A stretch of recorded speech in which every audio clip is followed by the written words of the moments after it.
My list has disappeared. Next speaker. Thank you. Thank you very much. Ms. Twite. There you are.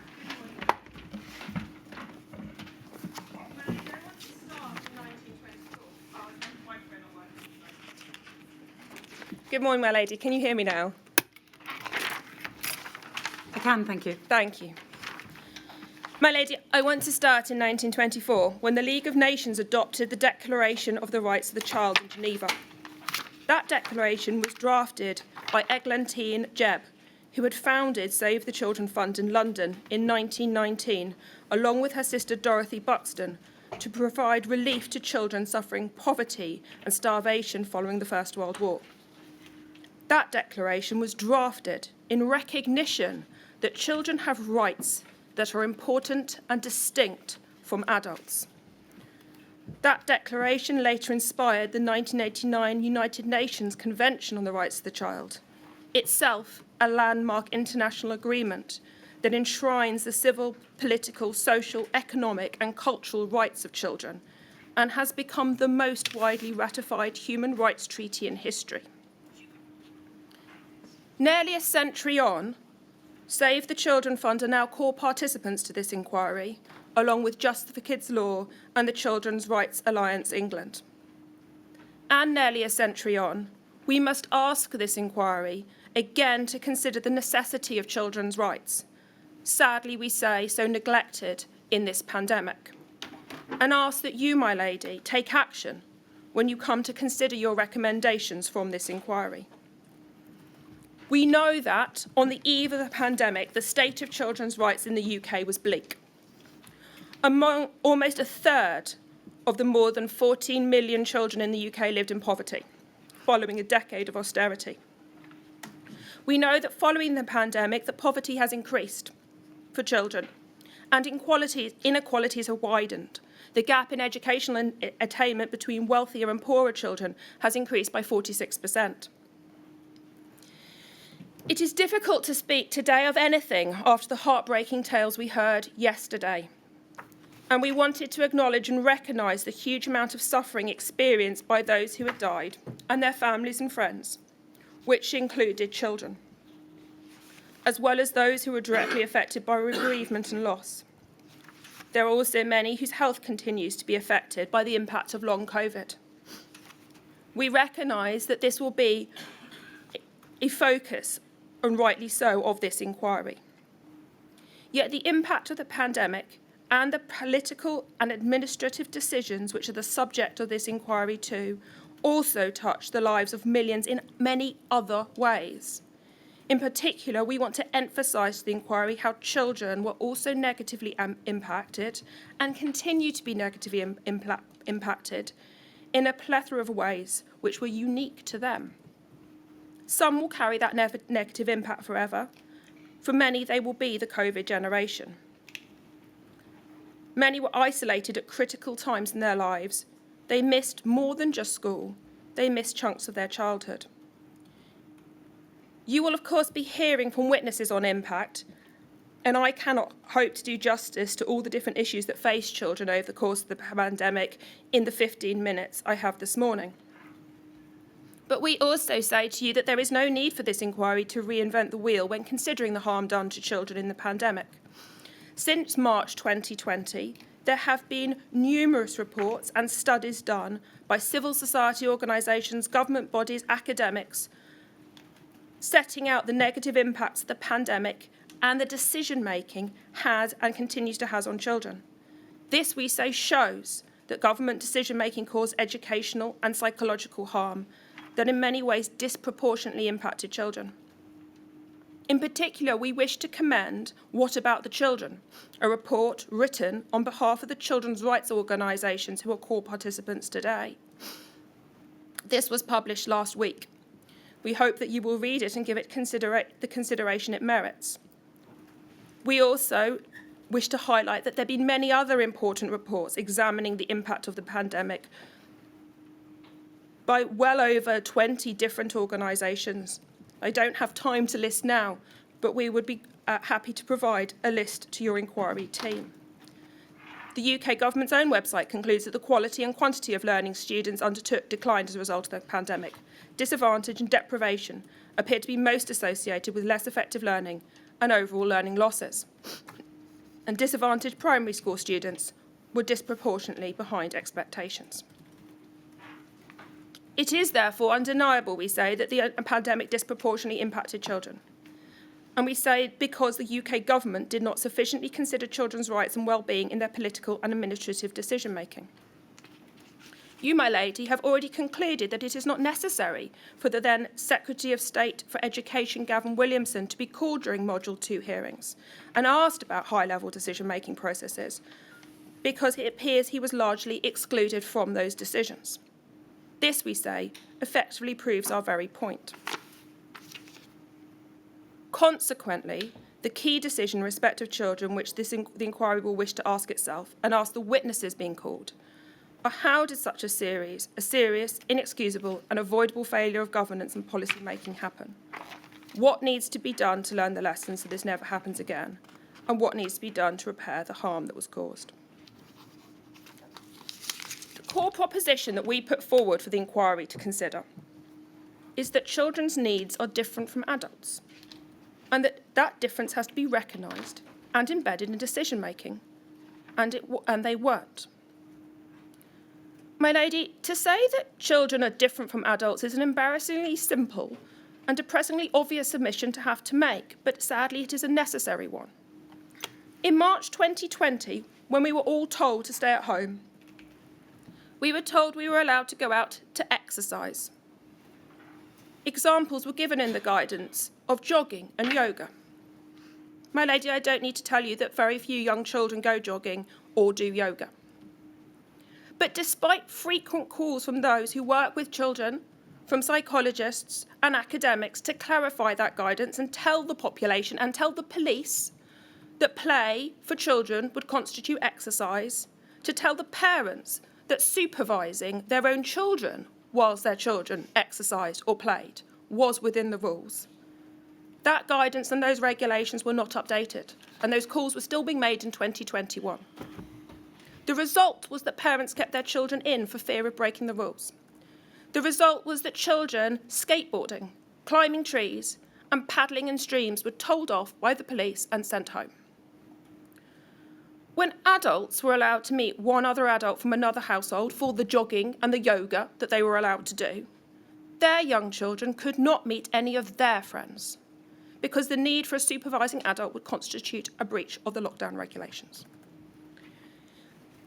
It was, in fact, in the third lockdown, some 9 months after that fateful day on the 23rd of March 2020, when you might have thought the government had had time to plan for children, when children were actually the most isolated. Because it was in that lockdown that the combination of school closures and the rules against household mixing meant that most children only saw their siblings if they were lucky enough to have them, and that therefore many children went over 2.5 months without seeing another child. During this time, a number of parents provided their concerns as part of a joint letter written by charities to the Prime Minister pleading for a change in the rules. Some of those comments are as follows. My 5-year-old daughter is an only child and she has been badly affected by lack of socialising with other children since lockdown. She is far less cheerful and motivated than she was before this isolation. She especially looks for video games with other children to watch or pretend, which she used not to do. Her sleep has also become disturbed. Another mother wrote how her 8-year-old child, also an only child, had become irritable, sad, prone to outbursts of crying, and then bedwetting. A different parent wrote, my happy, sociable 7-year-old has developed chronic anxiety since the start of this. And all he wants to see is his friends, to race around the playground non-stop and for life to feel normal. My 7-year-old hasn't seen anyone since December 16th. He has started to withdraw and become moody and aggressive. He's angry with me and his mam because he's an only child and has no one to play with. I am so worried about him, it's unreal. And finally, I have an 8-year-old who, like yours, hasn't seen any other children since mid-December. He sits having literal conversations with himself about football. Not just talking out loud, but having a discussion, in lieu of being able to chat to his friends. Like so many aspects of the pandemic, this impact was not uniform. It was exacerbated in deprived areas. A project worker in an area of high deprivation in Bristol described their concerns at seeing the children there. Over the last 2 weeks, we've been at school and met parents one by one, handing over art packs we bought for children at home. Unlike the more affluent area where we live, which is busy with children and parents outside, we saw no children at all outside or in green spaces. Parents said that collecting the art pack was the one valid reason they could take their children out, as if they did not feel this was the case otherwise. But, my lady, what makes these stories particularly heartbreaking was that whilst this was the experience in early 2021 for so many children in England, at the same time, children in Scotland and Wales could meet up and were spending time with their friends. According to BBC News, Scottish children were going sledding and having snowball fights. Because whilst Scotland and Wales were still in lockdown, they had amended their rules for children. Not only did this, and many other examples, some of which are set out in more detail in our written submissions, mean that lockdown rules were in reality stricter for children than their parents, stricter for English and Northern Irish children than Scottish and Welsh. But the impact on children was different. Children experienced time differently. 2.5 months for an 8-year-old is not the same as 2.5 months for a 30-year-old. Childhood is a crucial development time which impacts all of later life. It is why, for some, Mr. Johnson's being ambushed by a birthday cake in lockdown touched a particular nerve. It reminded us all of the birthday parties missed by the nation's children. There is something about missing your 6th birthday which frankly isn't the same as missing your 57th. Childhood is sacrosanct, and lost childhood cannot be given back. This is not merely rhetoric, my lady. We know from the expert report of David Taylor Robinson, who will give evidence to you later this week, that there are important developmental stages in childhood, and that some of these, once missed, cannot simply be returned or caught back up on.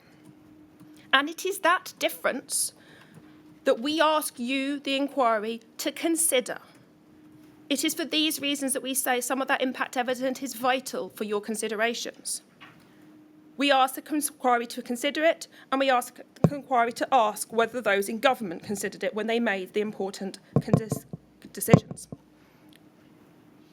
So we ask the inquiry to start by recognising the distinct needs for children, and then we ask the inquiry to ask whether the government consider those needs. To do that, we ask you look both at how those decisions were made. Did they carry out any impact assessments for children? Were modelling and analysis done about different rules for children? Were children mentioned in their discussions? But also the sort of decisions that they made.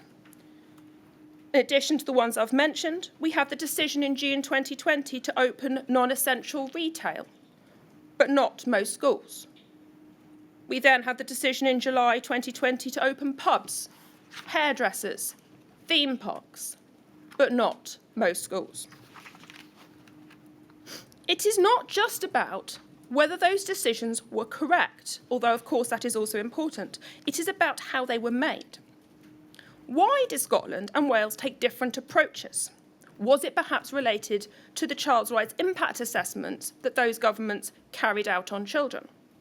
Assessments that referenced children's rights that are enshrined in the United Nations Conventions of the Rights of the Child? Were assessments carried out by the UK government? Did the UK scientists, policymakers and politicians analyse the situation in Scotland and decide that there was a good reason for having different rules for children in England?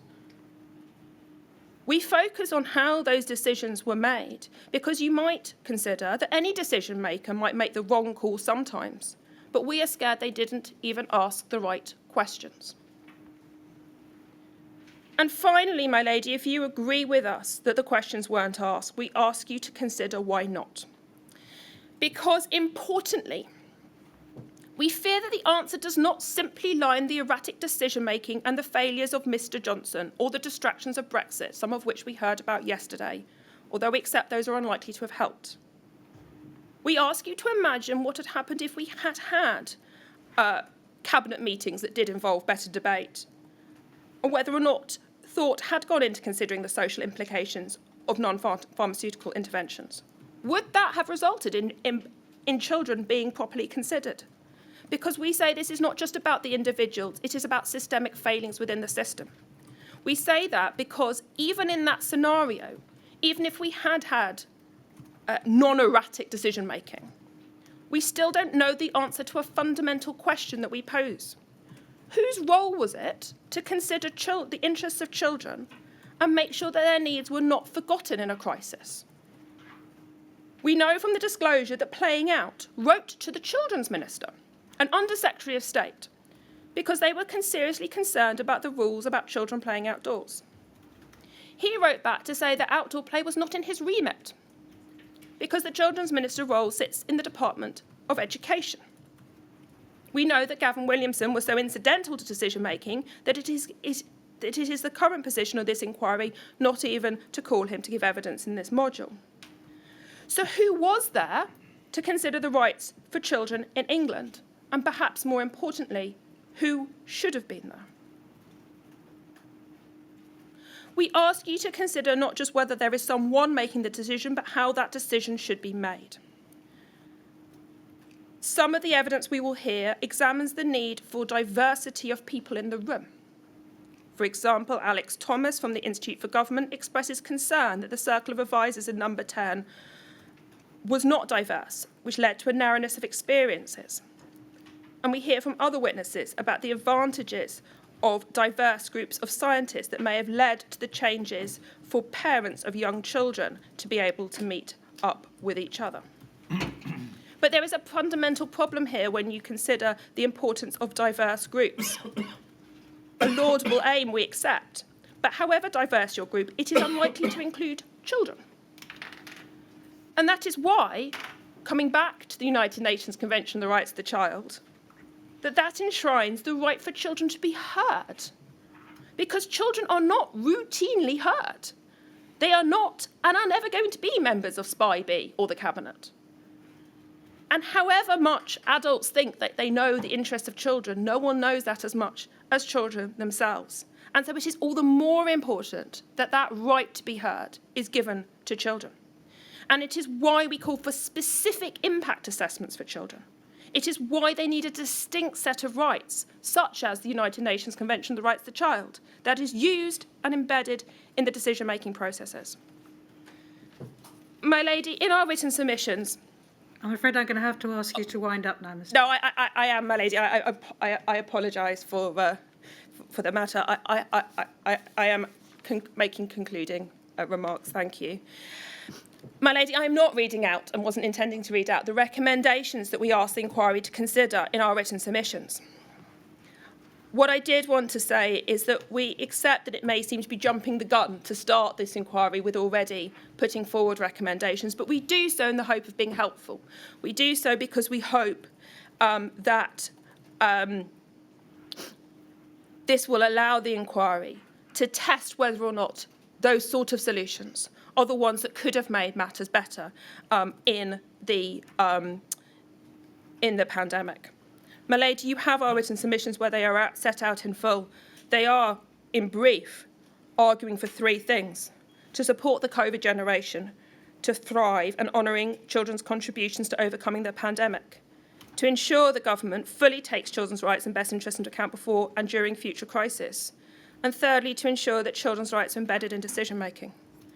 And on the last one, my lady, this is quite a general proposal. I'm sorry, Mr. White, we're going to have to bring it to an end. It's not fair on everybody else. I'm really sorry. I'm grateful, my lady. I have read your written submissions and I will read them again, I promise. Thank you very much. Thank you. Miss Davis, I think you're over there. You are. I am over here. I am moving furniture around, my lady.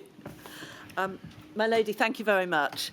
I appear for Southall Black Sisters, SBS we call them, and Solace Women's Aid, together with Marina Sergides, Fatima Jishi, and Harad Monk, and we are instructed by Public Interest Law Centre. My clients want to start by paying tribute to the pain experienced by the bereaved families and to their courage in speaking out and articulating their pain and grief. We heard powerful voices yesterday. My clients have been providing direct services for women experiencing domestic abuse for over 40 years, and they are significant voices advocating for those women's rights. SBS is also a leading by and for provider of services for black and ethnic minority women and has a specific project for migrant women. Both organisations have submitted witness statements, Solace from its Head of Partnership and Public Affairs, Rebecca Goshawk, who will give oral evidence before you on Friday, and SBS from its Head of Policy, Campaigns and Research, Hanana Siddiqui. My lady, there were many consequences of COVID and of the government's response. One of those consequences was a rise in domestic abuse as a result of isolation rules and lockdown. We say that rise was both well known and obvious. It was known from research into other disasters and from media reports from countries who had entered lockdown earlier than the UK. And it was obvious, and we say a matter of common sense, because individuals were trapped together in the same home. Although government did not anticipate that rise, a number of prominent politicians and the police did. And shortly before lockdown, on the 19th of March, both the Domestic Abuse and the Victims Commissioners wrote to, respectively, the Chancellor of the Exchequer and the Prime Minister, raising concerns.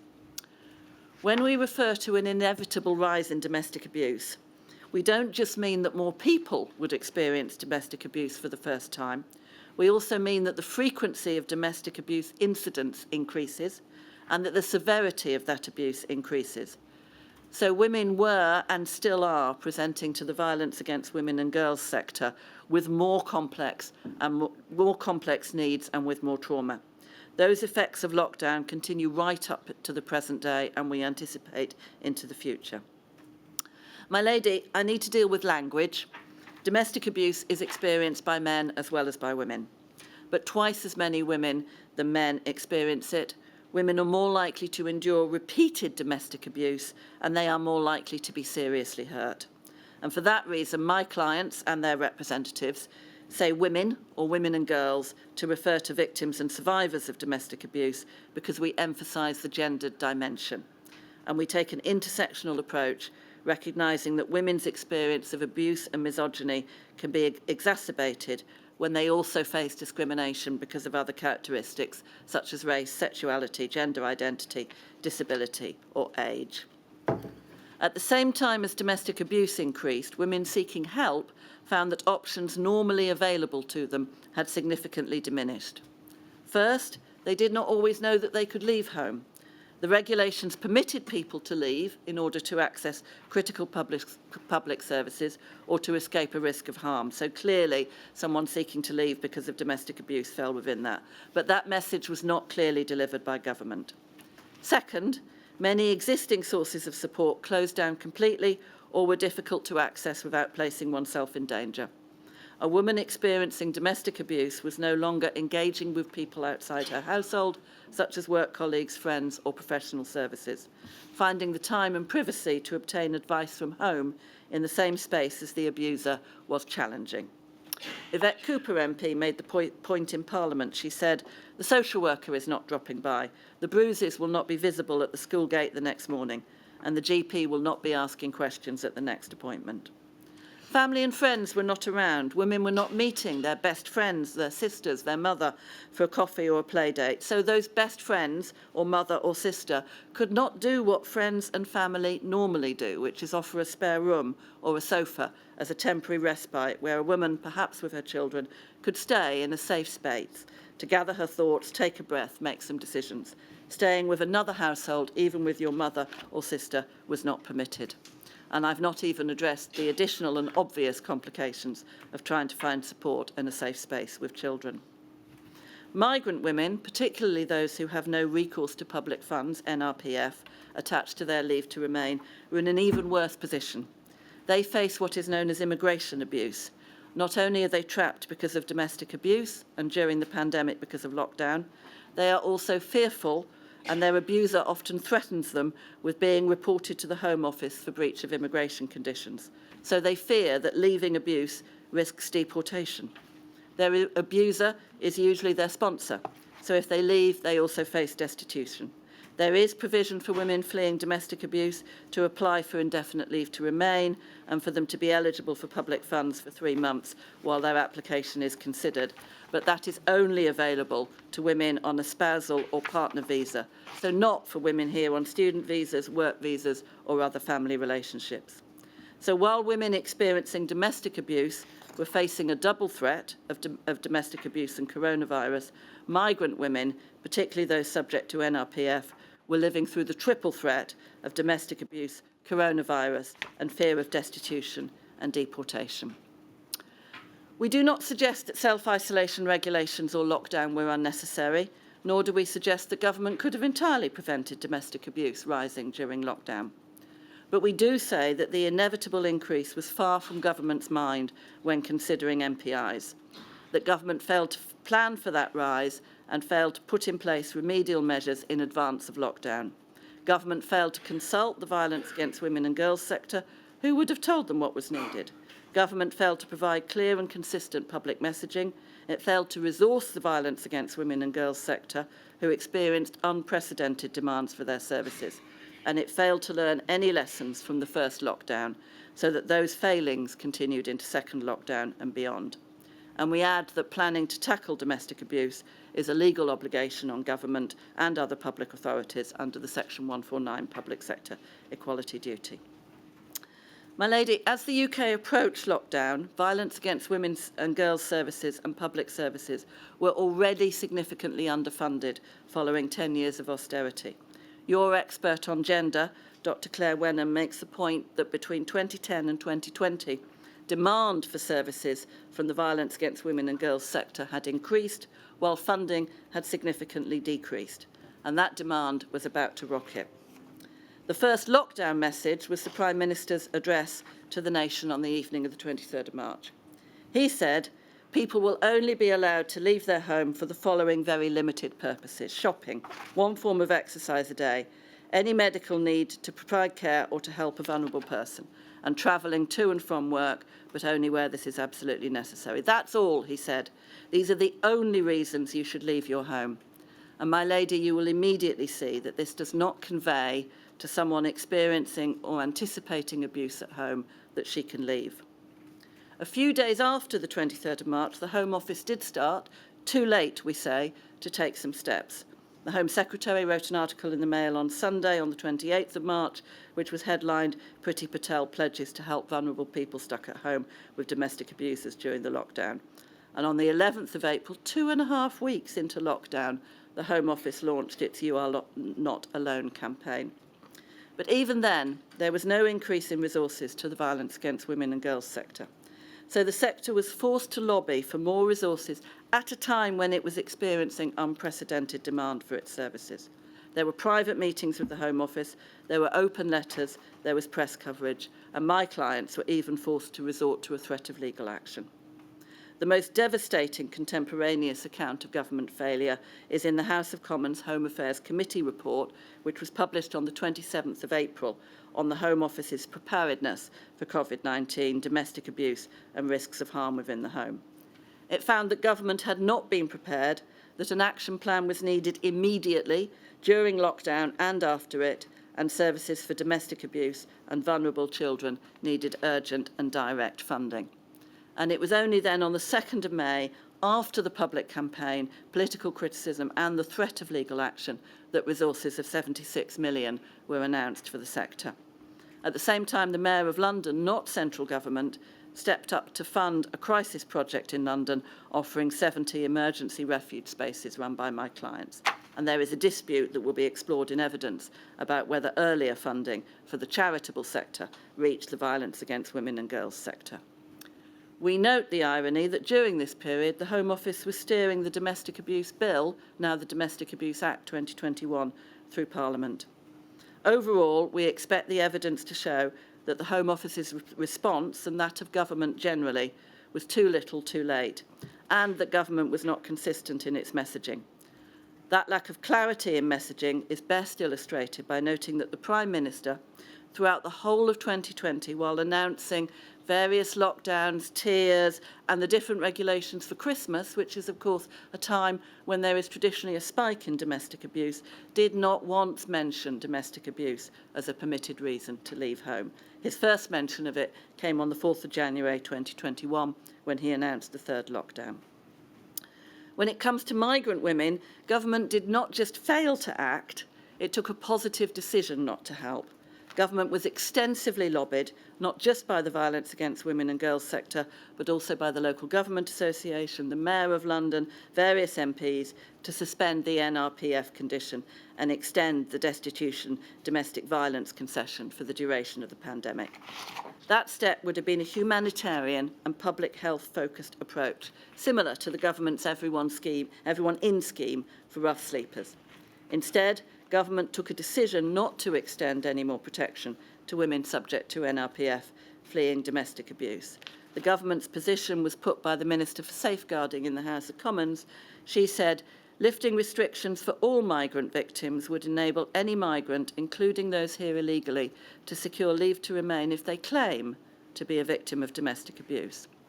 We say that this refusal to help continued to trap women subject to NRPF in the homes of their abusers. My lady, my final section is on the reality of life under lockdown for women victims of domestic abuse. That reality can partly be gleaned from the statistics contained in the witness statement on the increase in demand for my client's services. In March 2020, in anticipation of lockdown, calls to Solace's advice line were up by a staggering 117% in comparison with the previous year, and in September 2020, up by 138%.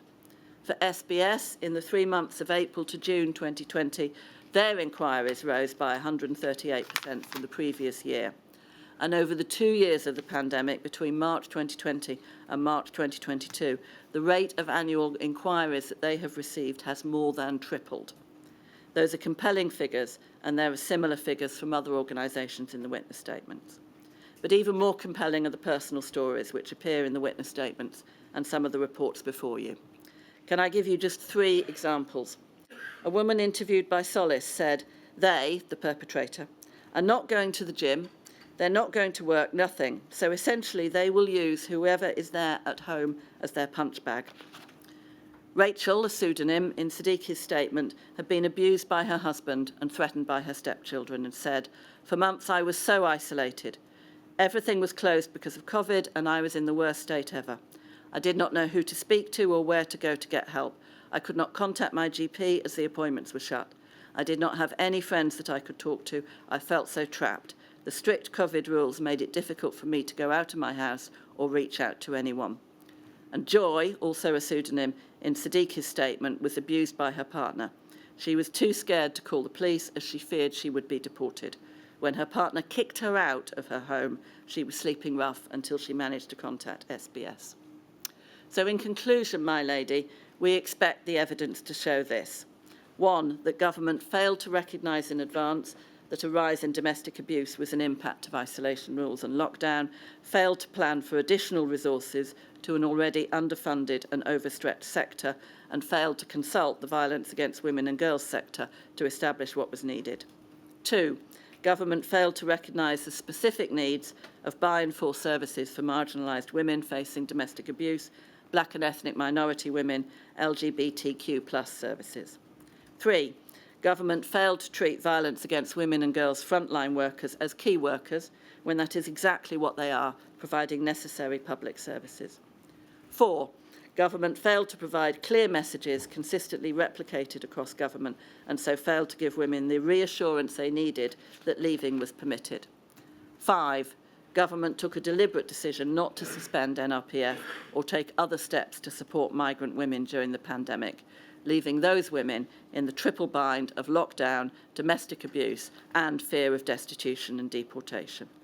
And 6, after the first lockdown from summer 2020, government failed to learn the lessons from the first lockdown, so that inconsistent messaging and pressure on resources continued. My lady, the lessons from lockdown are well summed up, not only in the witness statements, but in Solace's publication in March 2021, examining the effects of lockdown, which is aptly titled, when I needed you to protect me, you gave him more powers instead. We say that is exactly what happened, that government failed to recognise that for many women and girls, home is not a safe place, and that lockdown made an unsafe home even more dangerous. We hope that the outcome of this inquiry will be that government prioritises tackling domestic abuse and working with the violence against women and girls sector, both in normal times and in times of pandemic, so that when, as you have said, my lady, we face the next pandemic, women and girls are not doubly or triply at risk.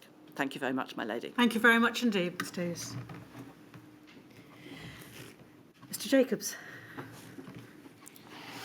Good morning, my lady. This is the opening statement on behalf of the Trades Union Congress.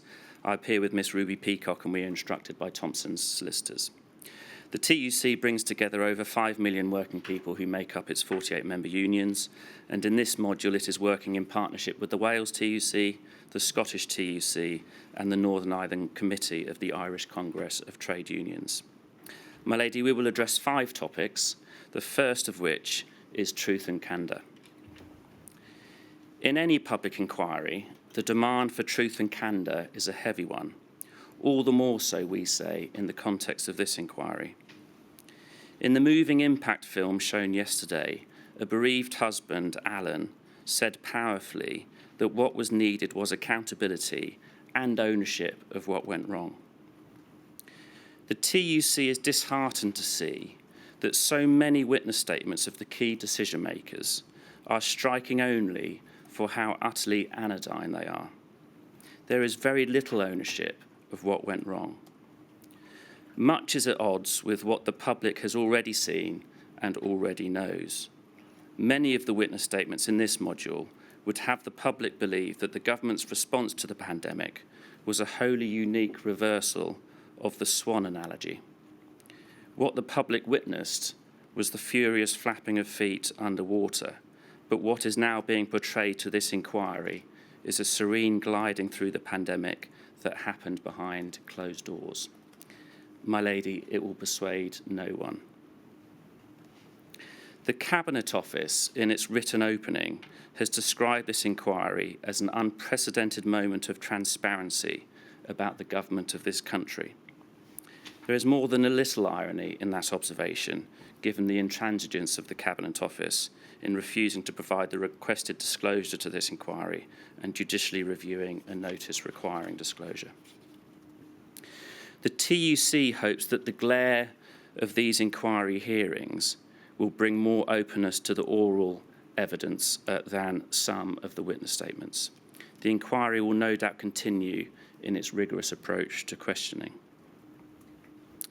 Our second topic is to acknowledge loss and sacrifice in the workplace. Over 15,000 people of working age have died of COVID-19. From March 2020 to the end of the first year of the pandemic, there were at least 8,000 deaths of working age people involving the virus. Many who contracted COVID-19 in places of work suffered or continue to suffer the prolonged and debilitating effects of long COVID. We were grateful yesterday to hear Mr. Keith King's counsel in his opening refer to those in a variety of occupations who played a key role in keeping the country going and faced the greatest risk in doing so. Of course, those in health and social care were truly on the front line, but there were so many others. Those who continue to work in the supermarkets, in transport, in food processing, in education, in communications, and many more. It was in the workplace that many of the uneven impacts of the pandemic were felt. Many who continued to attend work were in lower paid jobs and many in insecure work. They were already suffering from the structural health disadvantages about which this inquiry has heard. Many of these occupations intersect with a number of vulnerable and protected groups. My lady, our third topic is not loss but avoidable loss, and in particular the apparent dysfunction in government decision-making which resulted in avoidable loss of life. The emerging evidence suggests that there was dysfunction rather than coherence, with decision-making flip-flopping between myopically serving one interest before giving in to serve another. Eat Out to Help Out is a striking example. The aim of supporting the hospitality industry was a perfectly valid and important one, but there needed to be some careful thought as to how the scheme fitted within the overall strategy. What we find is that it was a Treasury scheme about which neither SAGE nor the Department for Health and Social Care were even consulted. That is a microcosm of repeated failures to make decisions which pursued a coherent plan with support across government. So decision-making flitted between resisting certain NPIs, including lockdowns, at all costs, before eventually accepting their inevitability. In a WhatsApp message, Simon Case described a particular decision as, quote, a classic of the Johnson era. Go fast, no go slower. Listen to me, no agree it with Rishi. That may ultimately prove to be an apt summary for much of the core political decision-making in response to the pandemic. Our fourth topic is decision-making that served the economics of work, but not its safety. The UK government took a bold approach to supporting jobs and the economy, but the TUC is concerned that Westminster failed to show the same endeavour in supporting safety in the workplace, particularly in respect of those in lower income jobs. That manifested in the approach to supporting self-isolation for those who continue to attend work. The consequence of not supporting those on low income to self-isolate is a perfectly obvious one. For someone on low income who needs to attend work in person and who does not have the benefit of adequate sick pay, foregoing income for 2 weeks while self-isolating may be extraordinarily difficult. The existing mechanism of statutory sick pay offered only £94.25 per week, and so was far too low to meaningfully incentivise self-isolation. Around 2 million workers who earned below the lower earnings limit were not eligible at all. The problem particularly affected a number of vulnerable and protected groups working in higher risk occupations. My lady, if there was to be more than lip service to ameliorating uneven impacts, it was an area for action. It was also a problem very well known to the government. It was raised on numerous occasions by the TUC, including by way of a report of 3rd of March 2020. It was raised by the Behavioural Insights team, who pointed to evidence that care homes that paid sick leave saw lower infection rates.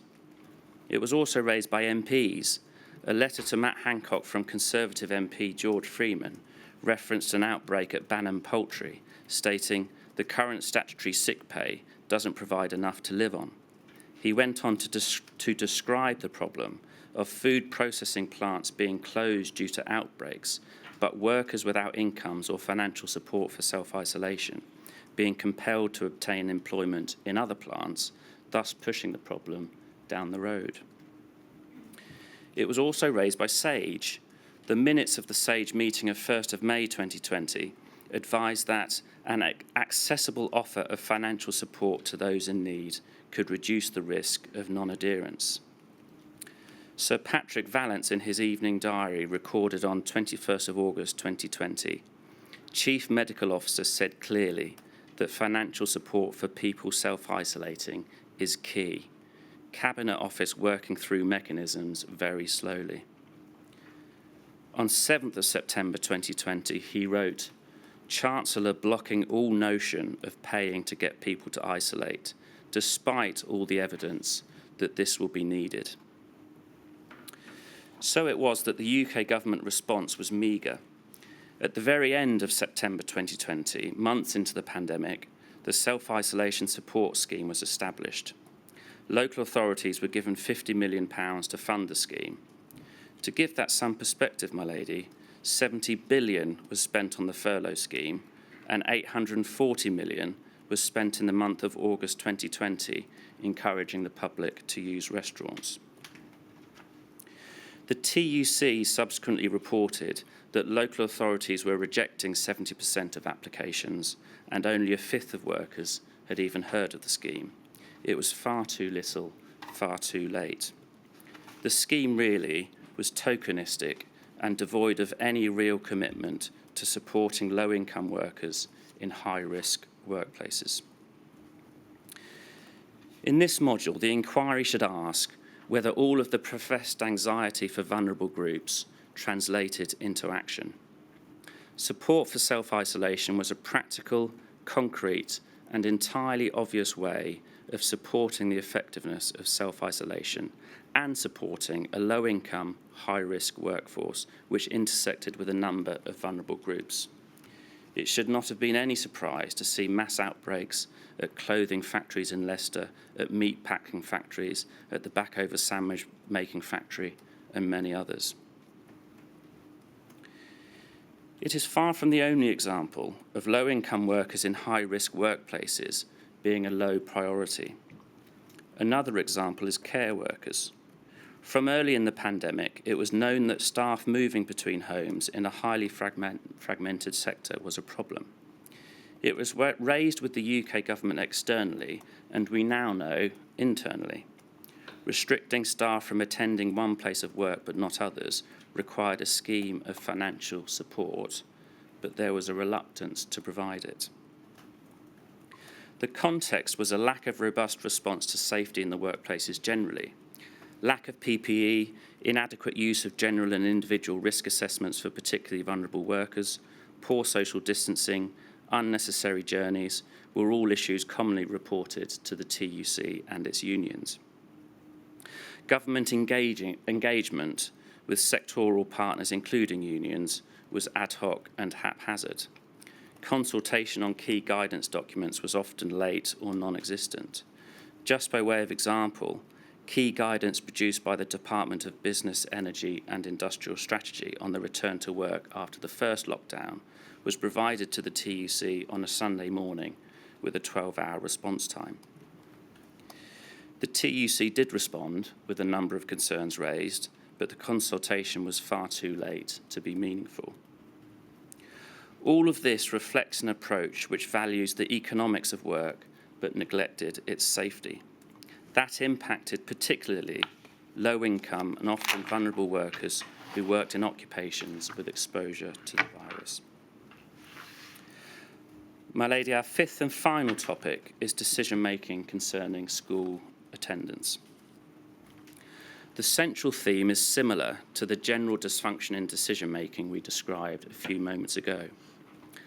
After the first lockdown, the mantra was to keep schools open. That was a worthy imperative, but the mantra resulted in a pursuit of that objective until it became impossible to continue. It led to hiding from the science rather than being guided by it until ignoring it was impossible. Unions supported a return to unrestricted school attendance in September 2020, but called for further NPIs in schools and also a contingency plan. The government refused.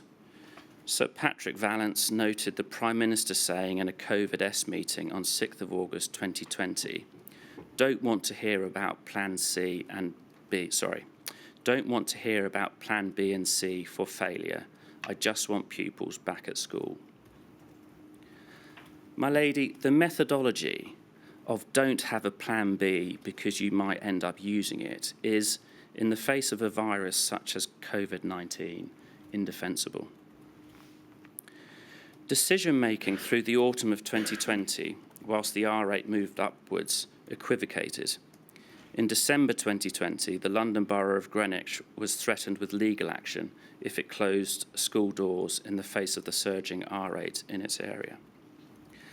Ultimately, there was the farcical scenario of thousands of primary school children returning to school and mixing for a single day on the 4th of January 2021 before a U-turn was announced and schools closed again. It is one of the most striking examples of the bullish pursuit of one particular objective, founded on hope against hope, until such pursuit becomes impossible. Education unions were frequently concerned by a lack of government transparency about school attendance and transmission, so it is a concern to see reference in the Vallance diaries to the Department of Education declining to raise questions of SAGE because the minutes would be published. These are important issues which fall within the scope of this module, That Sir Gavin Williamson is not on the witness list appears to the education unions to be an omission, however incidental his role may in fact have been, and the inquiry is invited to rectify it.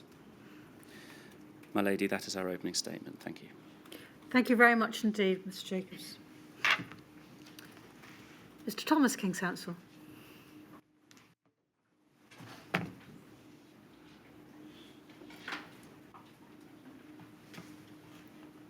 Sorry, we have the dance of the lecterns again.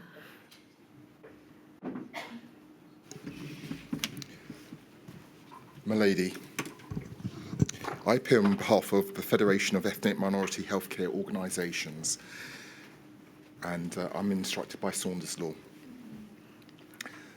At the heart of this inquiry, beneath the layers of documents, data and decisions, lies a deeply human story, one of resilience, adversity and a quest for justice. So, my lady, I implore you not just to hear, but truly listen to the narrative I'm about to give, because it's a testament to those who have given their all in the face of unprecedented challenges. At the height of the pandemic, do you remember every Thursday evening, the nation paused? Streets, usually filled with the hum of daily life, echoed with the sound of applause. We clapped for our carers. We clapped for those putting their lives on the line, day in, day out, to keep us safe, to keep our loved ones breathing, to keep our hopes alive. The initiative wasn't just an expression of gratitude. It was an acknowledgement of the sacrifices being made by our healthcare workers, many of whom hailed from Black, Asian, and minority ethnic backgrounds. Yet, there's an unsettling juxtaposition here. As the echoes of the applause rang out, the evidence was mounting, silently and devastating, of the disproportionate impact of Covid-19 that it was having on our healthcare workers of colour. A painful irony was unfolding. While we were clapping for all, were all being cared for in return? While our hands came together in appreciation, was there a parallel commitment from our government to ensure that every healthcare worker, irrespective of their racial or ethnic background, was being equally protected? Sadly, the heartbreaking reality suggests otherwise. The very workers we cheered for, the faces of many of our doctors, nurses and support staff from diverse backgrounds, face systemic challenges that made them more vulnerable. How can we reconcile the public's heartfelt gratitude with the alleged indifference or oversight of a system tasked with protecting them? You see, it's not enough to clap. It's not enough to express gratitude. True appreciation, true respect lies in addressing the structural disparities that put our healthcare workers of colour at higher risk. We owe them that much. If we are to clap, let us also commit. Let us commit to understanding, to changing, to rectifying.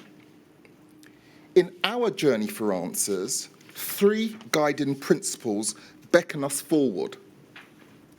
Acknowledgement where there has been ignorance, action in place of inertia, and advocacy in face of silence. FEMHO invokes those principles. 3 truths stand unwavering. Injustice, if left unchallenged, festers. Silence in the face of oppression is complicity, and the power to change is vested in those who dare to speak. FEMHO dares to speak. This pandemic touched each and every one of us in ways we could never have imagined. But as we shall see, it has not touched us all equally. Hearing critiques, especially those anchored in historical and systemic biases, can be a challenging and bitter pill to swallow for any institution, including government. This is particularly the case when such critiques target the very foundations upon which an establishment's decisions are based. For the Westminster government, listening to these narratives from organisations such as FEMHO will inevitably stir feelings of discomfort, defensiveness, and perhaps even disbelief. This discomfort emerges not just from the weight of the criticisms, but also from the realisations of serious failings, of not having adequate safeguards for the most vulnerable, despite having the power and resources to do so. However, it is precisely in this discomfort that the potential for genuine growth and change resides. By actively listening to and understanding the concerns of organisations such as FEMHO, the government can embark on a journey of introspection and reform.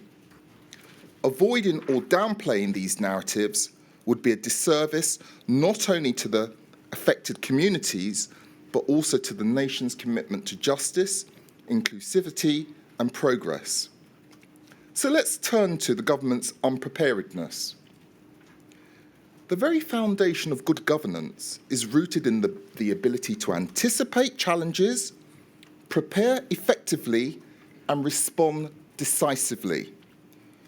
Yet, milady, when confronted with the unfolding catastrophe of this pandemic, there was an alarming void in strategic planning, specifically addressing the needs of vulnerabilities of many minority communities. The absence of a structured response targeted to these communities was not just an oversight. It was a glaring omission that stands as a testament to a system ill-prepared for the magnitude of the crisis at hand. Yesterday, we heard from your counsel to this inquiry about the numerous early warning signs and data points that should have prompted a more calibrated response from the government. The information was there, indicating that communities most at risk and the mounting challenges they faced. Yet, there seemed to have been a lack of urgency or tangible action in formulating interventions to protect vulnerable populations. You see, the failure to consider systemic discrimination and its impact on these communities' resilience to healthcare crises was particularly concerning. The neglect to connect the dots between historical inequalities and present vulnerabilities revealed a significant lapse in holistic understanding and governance.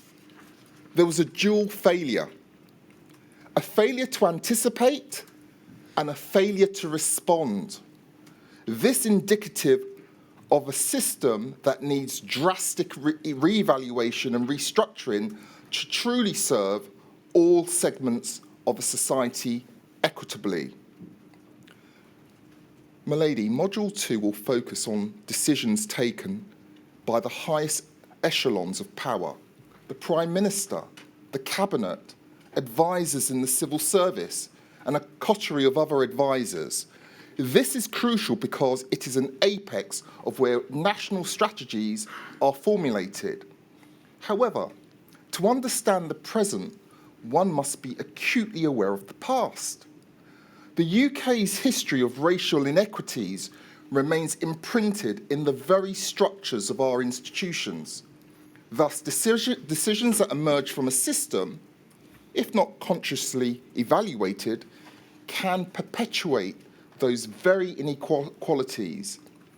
It is imperative that the inquiry, in its probing of these decisions, recognises and critiques the underlying dynamics that may have either inadvertently or explicitly sidelined the needs of minoritized communities. I don't need to tell you, milady, that structural discrimination is neither new nor unfamiliar. It is deeply entrenched in systems of biases and inequalities that manifest across various facets of society. Black, Asian, and other minority ethnic healthcare workers often bear the brunt of this discrimination, facing challenges that range from reduced access to resources to subtle yet pervasive workplace bias. These systemic disparities compromise not only the well-being and professional development of these individuals, but also the overall resilience of our healthcare system. So what are the facts and the lived experiences of the disproportionate impact on communities of colour? Let me share some of them with you. 65 to 76% of the COVID-related deaths reported in clinical healthcare workers, despite only making up 20% of the NHS workforce. On the 10th of April 2020, less than 3 weeks after the national lockdown was declared, the British Medical Association warned that the first 10 NHS doctors to die from the virus were Black, Asian, or from minority ethnic backgrounds. The numbers are alarmingly shocking and speak for themselves. The disproportionate impact of COVID on communities of colour is not just statistical, it is deeply human. High infection and mortality rates, coupled with limited access to timely medical care, underscored a troubling reality. For these communities, pre-existing health conditions, socioeconomic challenges, and limited access to resources created a perfect storm, amplifying the ravages of the virus. But it's essential to recognise that this isn't about biology, but about a system that has historically marginalised certain communities, making them more vulnerable to health care crises. Accordingly, it's imperative to first acknowledge a fundamental observation. COVID-19 did not create health inequalities. Instead, the pandemic unmasked and accentuated long-standing disparities that have plagued Black, Asian, and minority ethnic people and groups within the UK. While recommendations were made for more culturally appropriate occupational risk assessment tools, the real-time implementation of such tools was inconsistent at best, leaving a significant proportion of our healthcare workers exposed and vulnerable. A decision of note was the downgrading of the COVID-19 from a high-consequence infectious disease status, which dictated the type of protective equipment that would be used. This decision, we say, contradicted robust scientific evidence at the time and adversely impacted on the safety of FEMHO members. While some initiatives were launched, such as the FFP3 fit testing project aimed at accommodating diverse facial profiles, they lacked urgency, were inconsistently implemented across healthcare settings. Meanwhile, the very essence of public health communications during this period lacked accessibility. For many, milady, the language of guidance was exclusively in English, erecting barriers in accessing crucial information. FEMHO members, along with other organisations, rose to the challenge to bridge this communication gap, ensuring that public health messages reached communities in need. In the midst of a crisis, FEMHO's members continued to educate, raise awareness and engage at all levels of governance and administration. Their objective? To highlight a very real and often overlooked challenges such as inadequate PPE and heightened exposure to risk faced by ethnic minority healthcare workers. The question then arises, were these issues given due consideration as part of the public sector equality duty under the Equality Act 2010? Our collective responsibility is to probe and ascertain if there were a suspension even inadvertently, of the fundamental statutory obligation towards the elimination of discrimination. So, let me come to the end. By critically examining the impact of structural racism on decision-making, by acknowledging the missteps and oversights rooted in systemic biases, this inquiry can foster a greater understanding of how these structures adversely impacted our society. For the sake of our shared future, we must ensure that lessons learnt from this crisis are deeply embedded in the national consciousness and structural governance. It's not just a question of human rights, but of public health and trust. It's incumbent on all of us to confront these difficult truths of structural racism and health inequality and their reflection in decision-making. Milady, James Baldwin once said, "Not everything that is faced can be changed, but nothing can be changed until it is faced." You see, this quote encapsulates the essence of our dialogue today. It underscores the urgency, the necessity of confronting hard truths, regardless of the discomfort, as a precursor to meaningful change. Baldwin's wisdom compels us to be brave, to acknowledge the shortcomings, and to relentlessly pursue a future imbued with hope, equality, and justice. I end, my lady, with this, with some words from one of FEMHO's members. When asked in conversation with the legal team what, if anything, they think was done adequately and what could have been done better during the pandemic, they said this, quote, "Very honestly, it was too little, too late. From an institutional point of view, I'm afraid to say not enough was done. There was a lack of understanding of the risks faced by vulnerable groups. To put it mildly, I would say it was a lack of awareness or ignorance.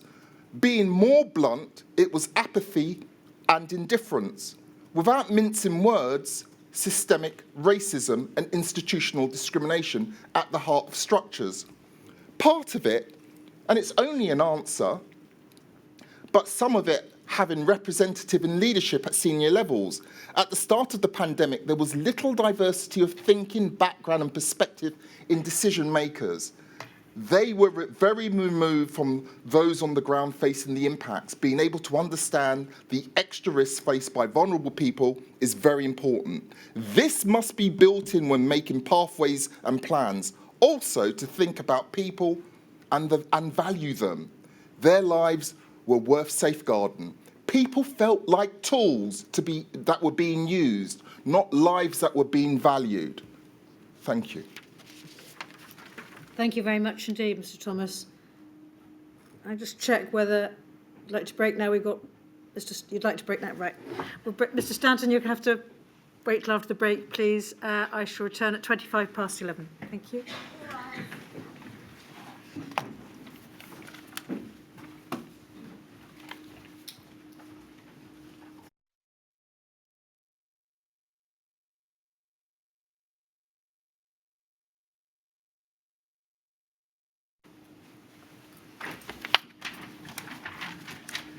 Mr. Stanton.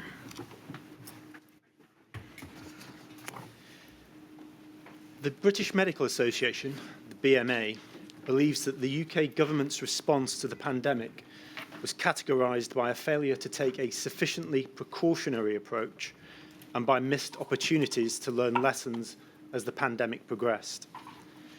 These failures placed healthcare workers at greater risk of infection and death, put extra pressure on already stretched and stressed healthcare and public health systems, and caused moral distress and injury for doctors and healthcare workers who felt unable to provide the right level of care, including for non-COVID patients.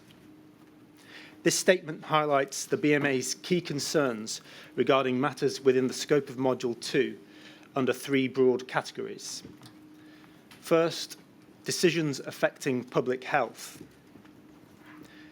The UK government's actions to reduce the spread of COVID-19 were too slow, with non-pharmaceutical interventions, NPIs, implemented too late and lifted too early. Examples include the failure to cancel mass gatherings and large sporting events in March 2020, 2020, beg your pardon, which undoubtedly led to higher cases, hospitalisations, and very likely deaths. And the first UK-wide lockdown, which only began on the 23rd of March 2020, 11 days after contact tracing was abandoned. The mandating of face masks for the general public was also introduced far too late, and much later than in many other countries. Since the 25th of April, the BMA had been calling for the introduction of face coverings for the public.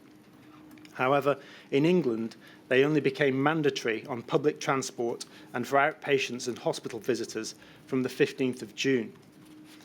And it was not until the 24th of July that they were required in shops and supermarkets. From June 2020, the BMA published its position on what was needed for the safe easing of restrictions, including an effective test and trace system, ongoing surveillance of COVID-19, the use of certain NPIs, including mask wearing, reduced household mixing and better ventilation, and the need for greater support for vulnerable groups and action to reduce health inequalities. In the same period, the BMA also highlighted the need to prepare for the coming winter and to learn lessons from the first wave. However, in its determination to ease restrictions, the UK government missed a key opportunity in the summer of 2020 to better prepare for the second wave of COVID-19. In respect of test and trace, there was a failure to adopt a strategy to detect and contain the spread of COVID-19 at scale. The decision to abandon contact tracing on the 12th of March 2020, 11 days before the UK went into lockdown, left the UK without any effective measures for controlling the pandemic at a critical time, and likely fueled the number of infections as well as deaths. This decision was ostensibly because the UK was moving from the contain to the delay stage of the pandemic, although it later emerged that it was at least partly due to a lack of testing capacity. Contact tracing was not reinstated for several months, and when it resumed, it was delivered via an outsourced national test and trace programme. The rationale for this decision and the failure to properly utilise existing public sector testing infrastructure and contact tracing expertise in favour of expensive private sector alternatives and new systems which yielded poor results will require careful consideration. The UK government failed to provide clear, consistent and visible public health messaging. For example, there was unclear messaging between the 16th and 23rd of March 2020, when the public were encouraged but not required to change their behaviour. The Eat Out to Help Out initiative encouraged social mixing and confused public health messaging during 2020, suggesting that it was safe for people to socialise before vaccines were available and when the risks of COVID-19 remained high. And in 2020 alone, the government campaign around working from home initially encouraged it, then required it, then encouraged it again, then strongly discouraged it, then encouraged it again, and then required it again. This pattern continued throughout 2021 and into 2022. This lack of clarity and consistency undermined the public's understanding of and confidence in core public health messaging. Further, high-profile failures of MPs, senior advisors and civil servants to adhere to the rules fueled mistrust and misinformation and further impacted the effectiveness of public health messaging. My lady, the second category is the safety of healthcare workers. 81% of respondents to the BMA's call for evidence as part of its COVID-19 review said that they did not feel fully protected during the first wave of the pandemic. While recognising the overlap with issues to be considered within Module 3, the BMA believes that central decision-making in this area, including around the supply of PPE, COVID testing, workplace risk assessments, and infection prevention and control guidance, require consideration in Module 2. There can be no doubt that the provision of PPE to healthcare workers during the pandemic was hopelessly inadequate. in the early weeks and months of the pandemic, shortages of vital PPE were especially acute, and the BMA heard from many of its members that they either did not have the right protective equipment or enough of it. The inquiry was told by several witnesses in Module 1 that the UK never ran out of PPE nationally. But the fact is that doctors and other healthcare staff did not have the PPE they needed. This not only put them at physical risk from COVID-19, but also affected their mental health and well-being. In correspondence to the Prime Minister, Public Health England and NHS England, the BMA highlighted the discrepancy between levels of PPE recommended by the World Health Organization and other nations with the inadequate provision in the UK. A key failure of government decision-making was and continues to be the failure to properly consider and acknowledge that COVID-19 is an airborne virus. This impacted on the protections available to healthcare workers. Deficiencies in IPC guidance meant that respiratory protective equipment, or RPE, which provides the greatest protection against aerosols, was not always provided to staff who were treating patients with confirmed or suspected COVID-19, and that fluid-resistant surgical masks were wrongly deemed to be suitable protection. There is also evidence before the inquiry that the lack of availability of respirators was because cost considerations were prioritised ahead of safety. The failure to provide healthcare workers with the right level of protection has caused serious harm to many BMA members and the wider healthcare workforce, many of whom are still suffering today with long COVID acquired in their workplace. There was also an initial lack of testing capacity, which meant that there were not enough tests for all patients and healthcare workers who needed one, leading to the unwitting transmission of COVID. The lack of testing also had a significant impact on workforce capacity, with many NHS staff unnecessarily required to self-isolate, which exacerbated frontline staff shortages, especially at the outset of the pandemic. Risk assessments are mandatory under health and safety law and an important tool in ensuring that employees are safe and protected at work. Yet these were often not performed or were inadequate, particularly during the first wave of COVID-19. In response to these failures, the BMA asked NHS England in April 2020 to develop a national risk profiling framework to assist employers in conducting risk assessments. However, it was not until the 24th of June 2020, 3 months into the pandemic, that NHS England issued a letter reminding employers of their legal responsibilities to undertake risk assessments. The third and final category is inequalities. The pandemic highlighted disparities within society, widened health inequalities, and impacted groups differently.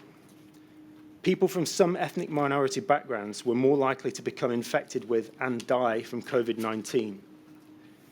Shockingly, analysis by the Health Service Journal found that 94% of doctors who died up to April 2020 were from ethnic minority backgrounds, even though this group makes up only 44% of NHS medical staff.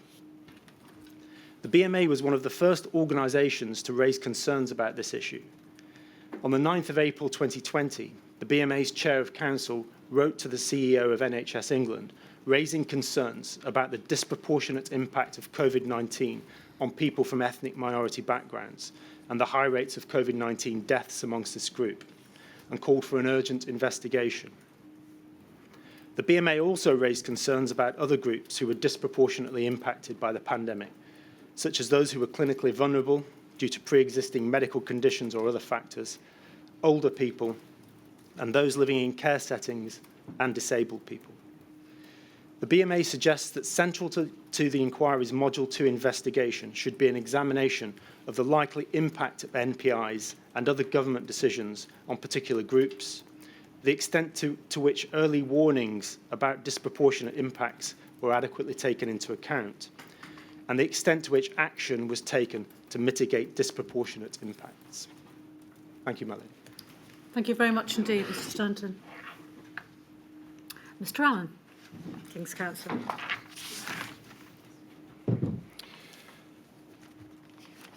Good morning, my lady. As in Module 1 of this inquiry, I represent the Local Government Association, scrutinising when the pandemic was at its height.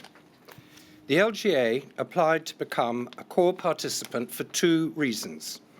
It represents the collected voice of local government, with over 99% of the English principal local authorities. And councils played an absolutely major role in bringing the country through the pandemic. During Module 1, it was widely acknowledged the nation's preparedness and resilience plans were ill-focused and inadequate. And in this module, the inquiry will look at how those preparations were deployed and how government at all levels made policy under pressure and then operationalised it. Some things are already quite clear. Policy decisions had to be made very quickly and then revisited as events unfolded.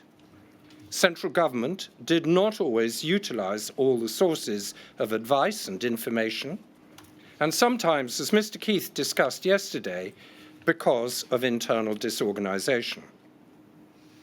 Now, the LGA emphasises that these tasks were not for central government alone. Whatever policies were announced centrally, they had to be delivered locally. And if central government policy making ignored partnership with local government, its delivery was likely to flounder. These short points contextualise the most important issues for local government in this module. In summary, these are subsidiarity in decision-making, local tiering and local lockdowns, key decision-making regarding both adult social care and care at home, test and trace and isolate, and data sharing between central and local government. Why are these so important? To answer that, I need only sketch some of the roles that local authority officers and elected members had in this period. Firstly, social workers continue to support those already drawing on their support. Social care commissioners continue to work closely with care provider partners to ensure people had access to the services they needed.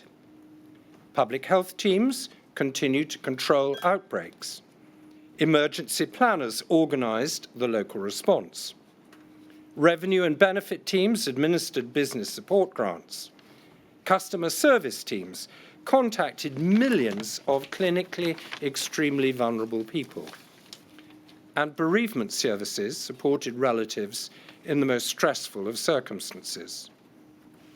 And employees across the council delivered emergency food parcels. More could be said about roles like environmental health, health visitors, refuse workers. They kept the usual services running as normal, while hundreds of thousands of employees were redeployed to frontline COVID response roles. So the LGA very much hopes that the inquiry will recognise that, from the very start, the goodwill, experience and expertise of local government was there to be harnessed to the task of overcoming the COVID virus. Mobilisation within local government occurred well, with everyone determined to make a positive contribution. Thousands of workers volunteered overnight to change roles temporarily to contribute to the emergency effort. Very quickly, both unilaterally and where necessary in response to the national emergency legislation, local authorities redesigned and reprioritised essential local services, and in some cases suspended services and introduced new operating models. My lady, the LGA's chief executive has submitted 2 witness statements setting out this work and that of the LGA. It is happy that those witness statements should be published as soon as the inquiry thinks appropriate. This evidence shows how councils were able to devise solutions that were effective on the ground precisely because they knew best how things could be made to work in their communities. They restructured around essential services to deliver novel support services such as shielding, supporting vaccination rollout, and the rapid distribution of business support, whilst also ensuring the continued delivery of critical core council services. And this flexible and engaged response of local authorities, we say, demonstrates the great importance of subsidiarity and localism, and also the contribution that elected members and officers rooted in their local communities bring to civil society in occasions such as this. I will now emphasize some key points that are important both for the public to know and to provide, we say, focus for this module.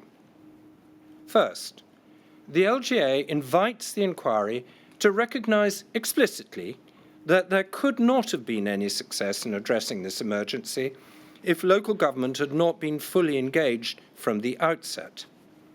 It asks you to note how local government was able to act flexibly and take early decisive action, officers reacting positively to requests to change roles and patterns with little notice, consultation or discussion. But also, so much more could have been done. For instance, as has been mentioned already this morning, the NHS test and trace system in England was commissioned centrally and designed and created independently from local government. The LGA considers that this significantly impeded effective collaboration and slowed down the ability to actually effectively, speedily test, trace and isolate people with the virus. Secondly, in the early stages, there was a regrettable delay in central government's engagement with local government, and thus a failure to benefit from councils' understanding of their communities. We emphasise 4 aspects of this. This delay affected the design of schemes of very great importance to the community at large. For example, in relation to shielding the clinically extremely vulnerable and contact tracing, as well as to aspects of the legislation that was introduced and supporting guidance. Secondly, consistent concerns were raised with the LGA by its member councils from an operational perspective. These concerned the timeliness of government decision-making and communication to councils and decisions about funding and workforce issues. We acknowledge over time engagement did improve. Thirdly, many aspects of the response demonstrated the problems in trying to design, control and manage from the centre activities which must be delivered locally to tackle local challenges.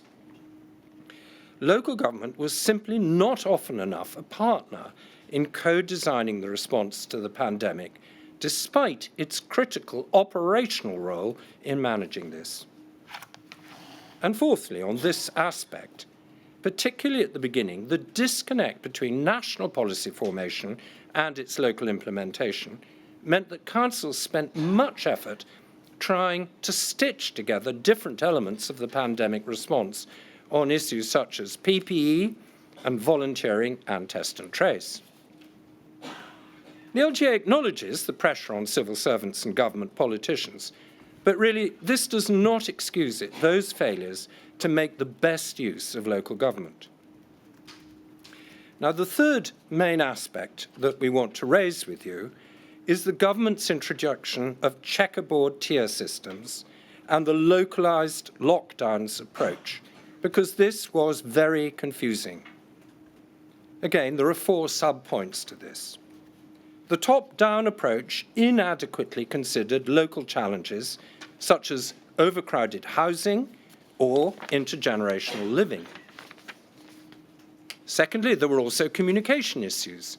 In some areas, local leaders learnt about new restrictions literally merely hours before the public. Thirdly, councils sometimes even had to support residents in multiple different tiers within their local area. And fourthly, this kind of confusion about rules and engagement led to an increasing sense of inequality. And my lady, you've already heard much important submissions about inequality this morning. Now, the fourth main point we want to make is that there is no doubt that the crisis required the best use of all available data. This issue is of great importance, since it was relevant at so many levels, from the implications of the infection rates for particular groups to the identification of the clinically vulnerable during lockdown. It is highly likely that initial delays in providing local authorities with quality, granular data meant that the pandemic response was not as effective as it might have been. These delays had particular impact on efforts to support the clinically extremely vulnerable, on test and trace, and on vaccination rates. The Local Government Association is clear that the rules for data sharing in an equivalent crisis require review. Efficiency requires greater harmonisation.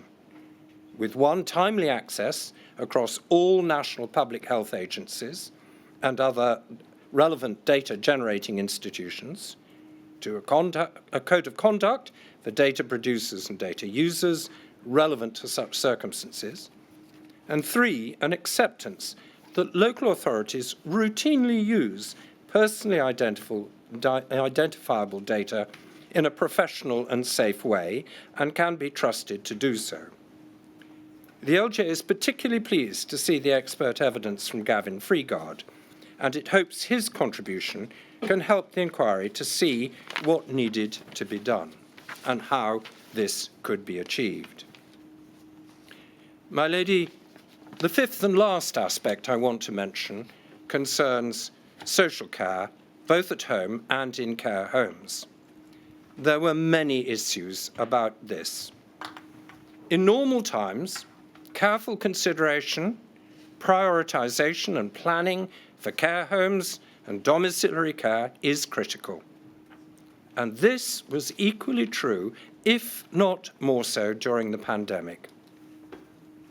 Yet, while such a mutual relationship seems to have operated between the government and the NHS, the relationship between central and local government in respect of the responsibilities for social care, both at home and in care homes, was in no sense comparable.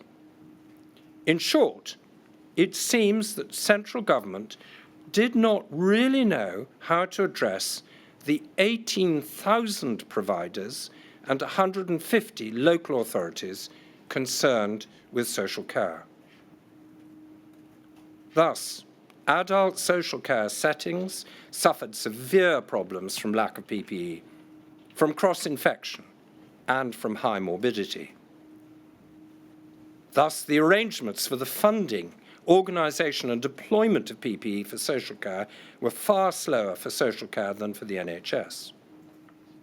And thus, consideration and treatment of the social care sector was at times late and piecemeal, with an overall governmental failure to offer those involved in this sector, whether staff or care recipients, equality of esteem with the NHS. The LGA urges this inquiry to highlight the importance in any future similar crisis of addressing the needs of and the risks in the social care sector on a basis of equality with its approach to the NHS. Protecting those in social care must never be an afterthought. It is a matter of absolutely equal priority. My lady, thank you. We look forward to assisting during this module. Thank you very much, Mr. Allen. Mr. Phillips. Oh, there you are. Lady, the National Police Chiefs Council is a national coordinating body which represents all UK police forces. And in this inquiry, it's a core participant not just in this module, but also in modules 1, 2A, 2B and C, and in that capacity, it represents UK policing. No individual police force or police officer is a core participant. The functions of the NPCC include the coordination of national operations, the coordination of the national police response to national emergencies, the coordination of the mobilization of resources across force borders, and the national operational implementation of standards and policy as set by the College of Policing and Government. The NPCC is led by a full-time chair elected by the organisation's membership. Its primary decision-making body is the Chief Constable's Council, which is made up of the Chief Constable or a Chief Officer representative of each member organisation. It allows member forces to reach agreement on issues of national application, to ensure best practice and the adoption of a joined-up approach. However, the chief officers of each force retain their operational power and independence and may derogate from Council's decisions. And this reflects the fundamental point that the NPCC has no operational directive powers in relation to forces. It cannot instruct a force or an individual officer to take action or to refrain from acting. Operational policing decisions remain the responsibility of force leads and individual officers, including in the context of a national emergency. Now, turning to the issues with which this inquiry is concerned, Operation Tala was the name given to the UK policing's response to the pandemic. It was established in March 2020, when in the early stages of the crisis, the NPCC recognised that the police's strategy for the pandemic would require a coordinated national approach. As everyone in this room knows, the pandemic created challenges in every aspect of public and private life. Policing and police officers faced many such challenges as the pandemic affected every part of the service. Police officers and their leaders had to adjust to novel conditions without any idea of how long they would last, of how far police resources would be diminished through isolation or infection, and do what they could to ensure that they were able, so far as possible, to discharge their usual duties and functions, whilst also paying proper regard to their responsibilities for the safety and welfare of officers and staff. Lady, Operation Tala was an unprecedented national response to this unprecedented situation. And during the course of the pandemic, the work of Operation Tala covered just about every area of policing and deployed all available resources of the NPCC. As you know, the police were one of the key frontline organisations dealing with the day-to-day impact of the pandemic on members of the public and on local communities, whilst also dealing with its impact on the police workforce and on normal policing activity, as well, of course, as on their own families and households. Now, in this module, the inquiry has decided to focus on the enforcement of COVID-19 regulations. However, at all stages of the pandemic, the work of the NPCC and of Operation Tala encompassed far more than that in terms of the coordination of the national policing effort. Moreover, the NPCC played no direct role in the enforcement of the regulations. As I've explained, the NPCC has no operational command or directive powers in relation to forces or individual officers. Enforcement remained at all times the responsibility of individual officers and forces. However, a vital aspect of the NPCC's work during the pandemic was the drawing up and dissemination of guidance and of clear and accurate operational briefings on a wide range of issues to all forces and through forces to police officers and staff. As part of that work, the NPCC worked with the college to produce and circulate briefings on the practical application and effect of the COVID-19 regulations. Lady, the key guidance issued by the NPCC and the college in March 2020 for achieving compliance with these regulations was the 4 E's approach: engage, explain, encourage, enforce. The message was simple. Enforcement was the last resort after the first 3 E's had been undertaken. And this guidance, of course, reflected another fundamental point, which is that in this country, we have policing by consent. The task faced by the police in the pandemic was to encourage the public to comply with regulations which were judged by government to be in everyone's best interests and which were also designed for their protection, whilst at the same time retaining their trust. That was a formidable assignment. The 4 E's guidance remained in place throughout the pandemic and was regularly referred to in operational briefings and in public statements. However, it did not include specific details on how to approach each of the steps, or on how, when, or at what stage or speed to move from one step to the next. Those questions were always for individual officers on the front line.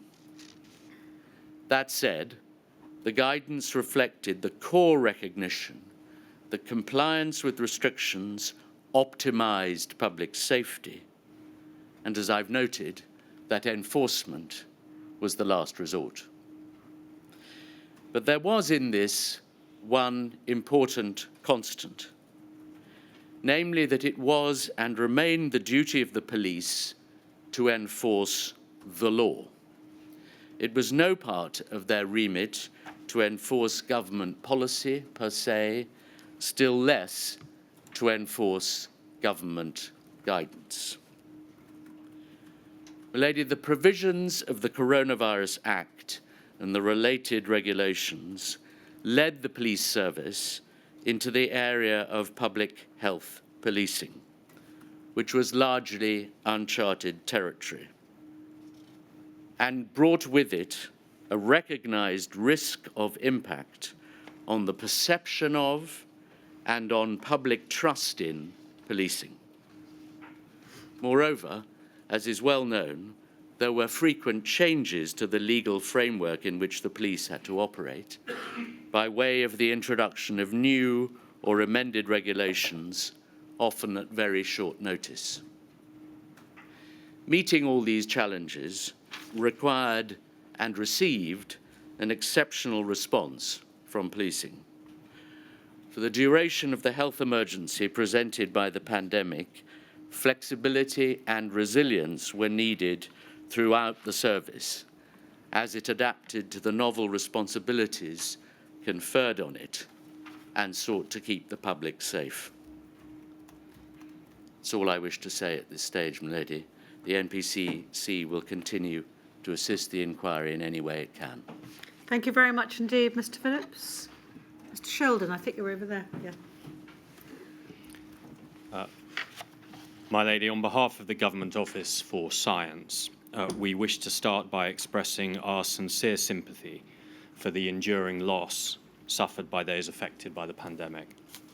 It is also right to acknowledge the wider public and the altruism they showed in countering COVID. We also wish to reaffirm our commitment to what we understand to be the common goal of those participating in this inquiry, namely to examine what happened in order to inform and improve the country's collective response to future pandemics, whatever form they take.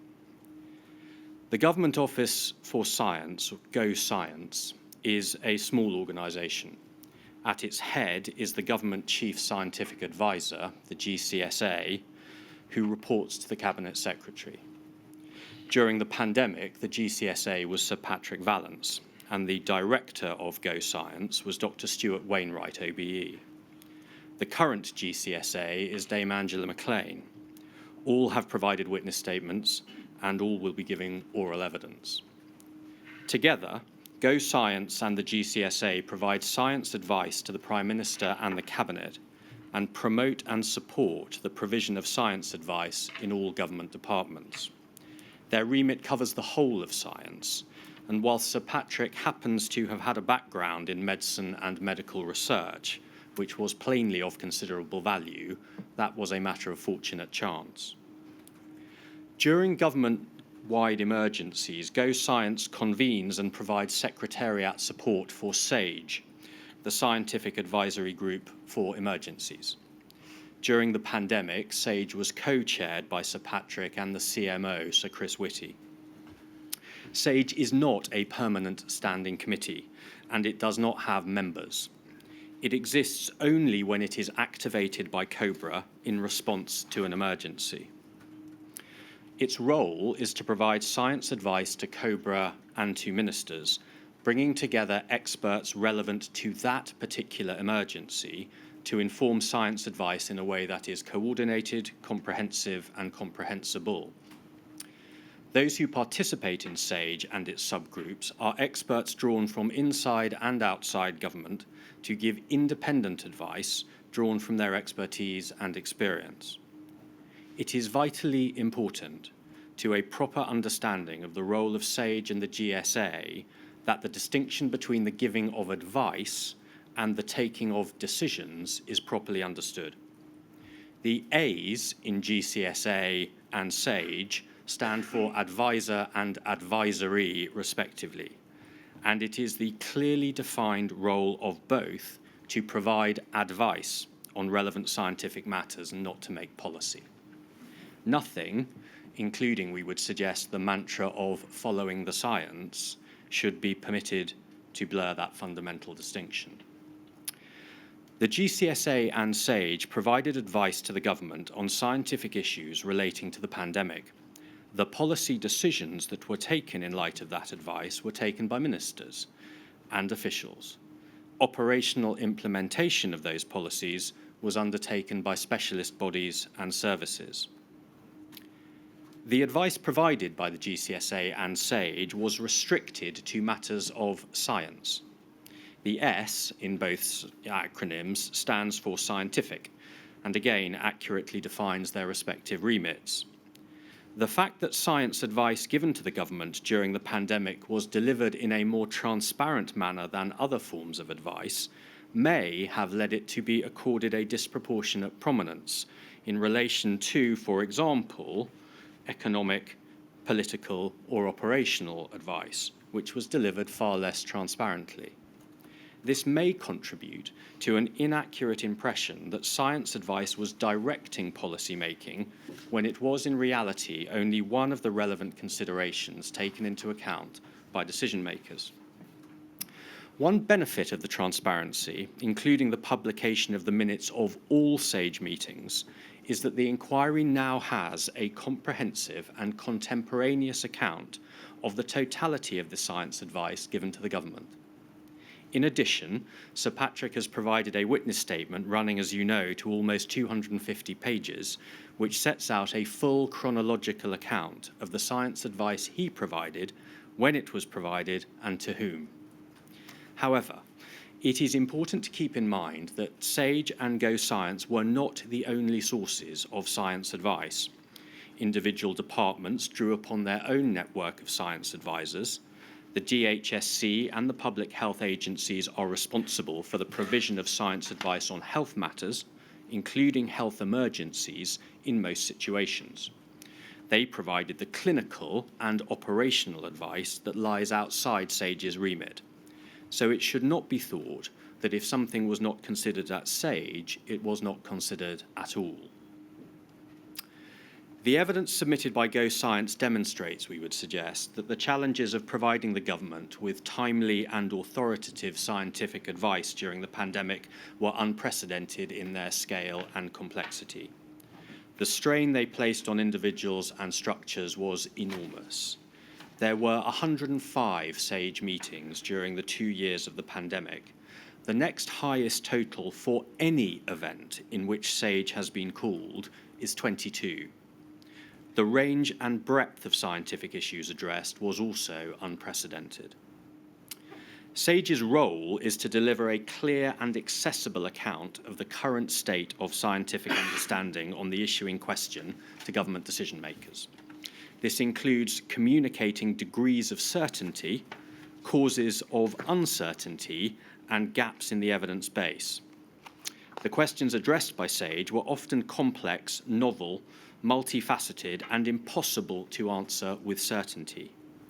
There will inevitably be a tension between a desire for clear answers and decisive action on the one hand, and the communication of uncertainty and the need for further investigation on the other. Both imperatives are understandable in the context of a public health emergency when the stakes are at their highest, and a difficult balance must be struck. Sir Patrick explains in his statement how he sought to communicate advice developed by SAGE to ministers in this context. He asked himself 4 questions. First, is the evidence that is available sufficient to address the issue? And if not, what should be done to develop more evidence or reduce uncertainty? Second, has the advice, including the uncertainties, been expressed clearly so that it has been understood by the policymakers, bearing in mind they may have no science background? Third, has the science advice been presented in a way to make it relevant and useful in formulating policy? And fourth, has the decision maker understood the ways in which science can be used going forward to update the advice and monitor the impact and effect of the relevant policy? Now, my lady, it will be for you in the inquiry to assess whether those objectives were met, although we would respectfully suggest that on a fair and objective analysis of the evidence they were. But the point for present purposes is that they illustrate the challenges inherent in delivering scientific advice in a complex and long-running national emergency such as the pandemic. Formulating an account of the current state of scientific knowledge on the difficult questions posed by the pandemic is hard enough. Communicating that advice in a manner that will be useful to decision makers when making difficult policy choices is harder still. The analysis must also ensure, we submit, that the pandemic is considered over its full duration.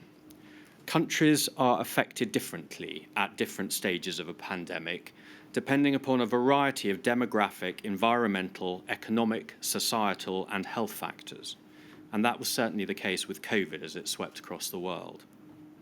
The UK was seeded with infection across the country in February and March 2020, largely from importation from Europe rather than directly from China.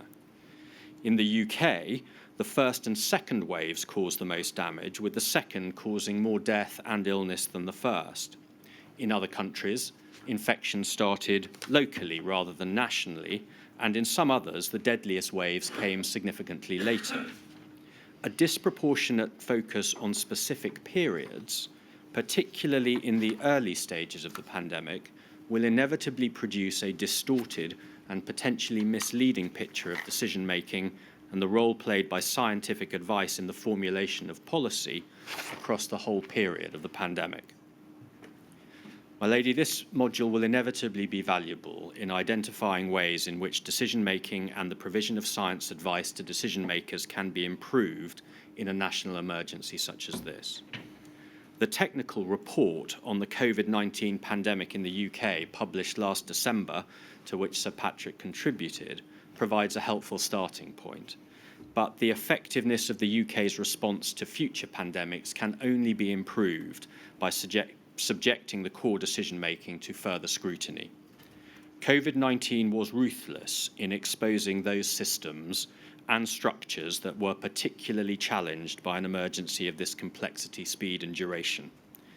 In a pandemic, the speed of implementation of the measures has to be faster than the doubling time of the infective agent, and clear lines of accountability and responsibility are vital. In some areas, improvements were made as the response evolved, and we hope and expect the inquiry will identify others.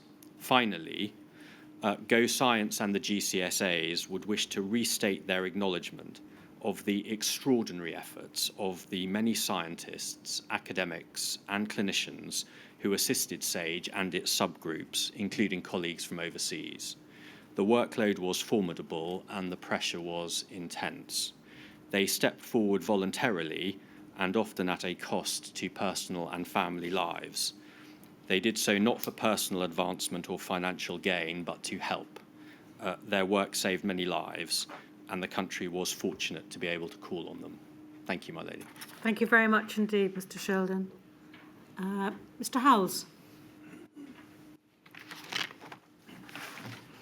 My lady, on behalf of the Welsh Government, may I begin by quoting the First Minister of Wales in his statement in this module.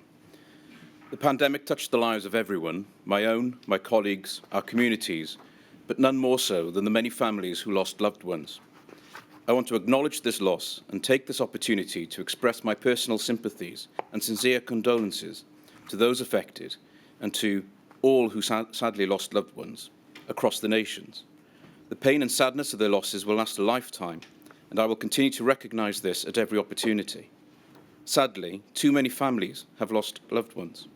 The cruel virus has stolen lives and has left their loved ones with questions which they rightly want answered. I would also like to take an opportunity to recognise the suffering of those who continue to live with the debilitating after effects of the virus. We continue to learn not only of the impacts on our health, but on our society as a whole. I and the Welsh Government are committed and will remain committed to this inquiry and to learn lessons for the future.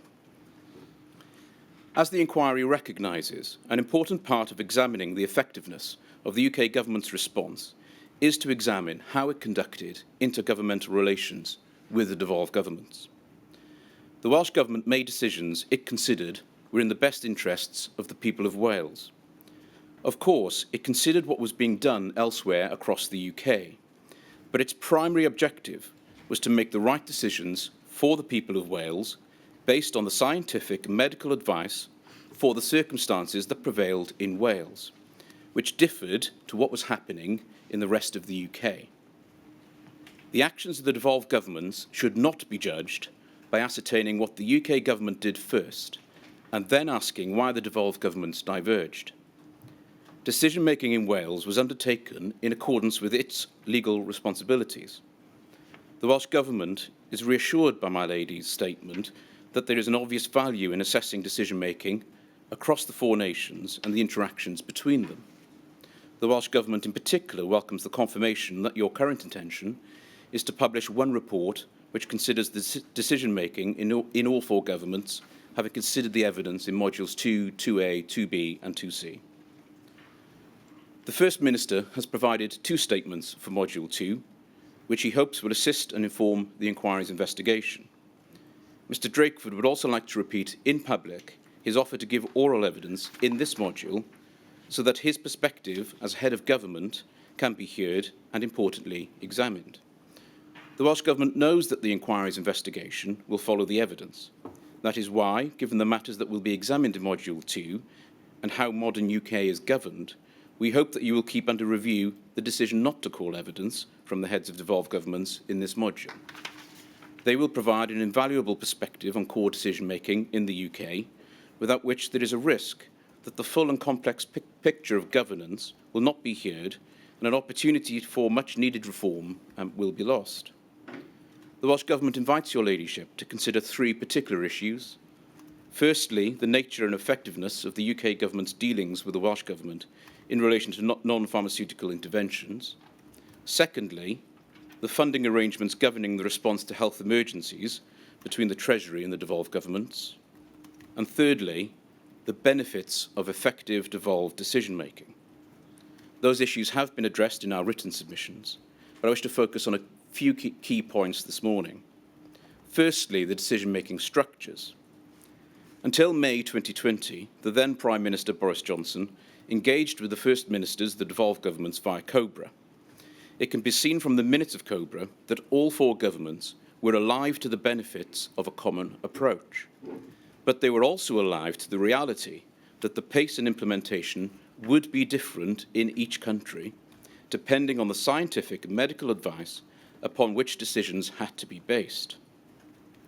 However, in May 2020, the UK government decided unilaterally to reorganise its cabinet committee structures. It ceased holding COBRA meetings. Instead, it implemented COVID-S strategy and COVID-O operations to reflect the structures which had been adopted as part of the Brexit preparations. When that change was made, Mr Johnson accepted a recommendation that COBRA was to be replaced with joint ministerial committee meetings to ensure that the Prime Minister met the First Ministers. This was a decision-making structure used to good effect as part of the Brexit preparations. Mr Johnson did not attend a single joint ministerial committee meeting with the First Ministers. Until COBRA was re-engaged in October 2020, when the circumstances across the UK were deteriorating badly, he did not meet them once. Boris Johnson's reason for not meeting the First Ministers was his belief that, to avoid the impression that the UK was a federal state, he should not be seen to be doing so. His concern with appearances did not recognise, and so did not meet, the scale of the events confronting the four nations. As a reflection of the UK government's attitude to close and effective coordination between the four governments, this evidence is telling. The First Minister regularly asked for regular meetings with the Prime Minister to discuss the path out of lockdown and then to discuss circuit breakers. Those requests were ignored. The UK ministers and former UK ministers that the inquiry will hear from seek to highlight the importance of consistent decision-making across the UK. However, the reality is that the UK government made consistency difficult to achieve in practice because it failed to support the means which might have secured those ends. The second main point is the funding of a health emergency. The First Ministers dealt very clearly with the barriers that were created by the Treasury to the devolved governments implementing restrictions they considered necessary on the scientific and medical advice available to them. The length of the firebreak in Wales was influenced by the refusal of Mr Sunak to bring forward the Enhanced Job Support Scheme, which came into force on the 1st of November 2020, in time for the lockdown in England. The effect is powerfully explained by the First Minister in his statement. On the 23rd of October 2020, the Welsh firebreak came into effect. Had we had the confidence that the UK government would provide the money needed to support people during the firebreak, we probably would have implemented the lockdown sooner. However, it was hard for Wales to take the initiative because that meant we had to take the decision without financial support provided by the UK government. Nevertheless, I felt strongly that we needed to implement the firebreak to delay the spread of the virus because that was what the science was telling us. The Chancellor of the Exchequer refused to fund the consequences of a public health decision taken in Wales. That decision was, in my view, one of the most misguided decisions of the whole pandemic. It demonstrated that the four nations of the UK were to be treated differently by the Treasury. It was, in effect, acting as a Treasury for England, not as a Treasury for the UK. This was vividly illustrated when, within a few days of the Welsh firebreak, a similar set of measures were adopted for England. Funds to support that course of action were then released by the Treasury. Those funds extended to Wales, but only because of decisions taken in response to the public health position in England, not because of the public health needs in Wales.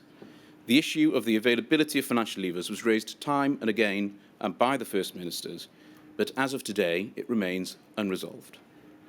My lady, the third main point is the reality and benefits of devolved decision-making. Both Mr Johnson and Mr Gove suggest that any future response to a health emergency, the UK should be treated as one epidemiological unit and that the UK government's backstop powers should be strengthened. There are three fundamental problems with that course. Firstly, both Mr Johnson and Mr Gove accept that the decisions taken by the Welsh Government were reasonable and were based on local circumstances. In particular, they accept the decision to impose the fire break in Wales ahead of England was reasonable, as infections were rising and tiering was not working.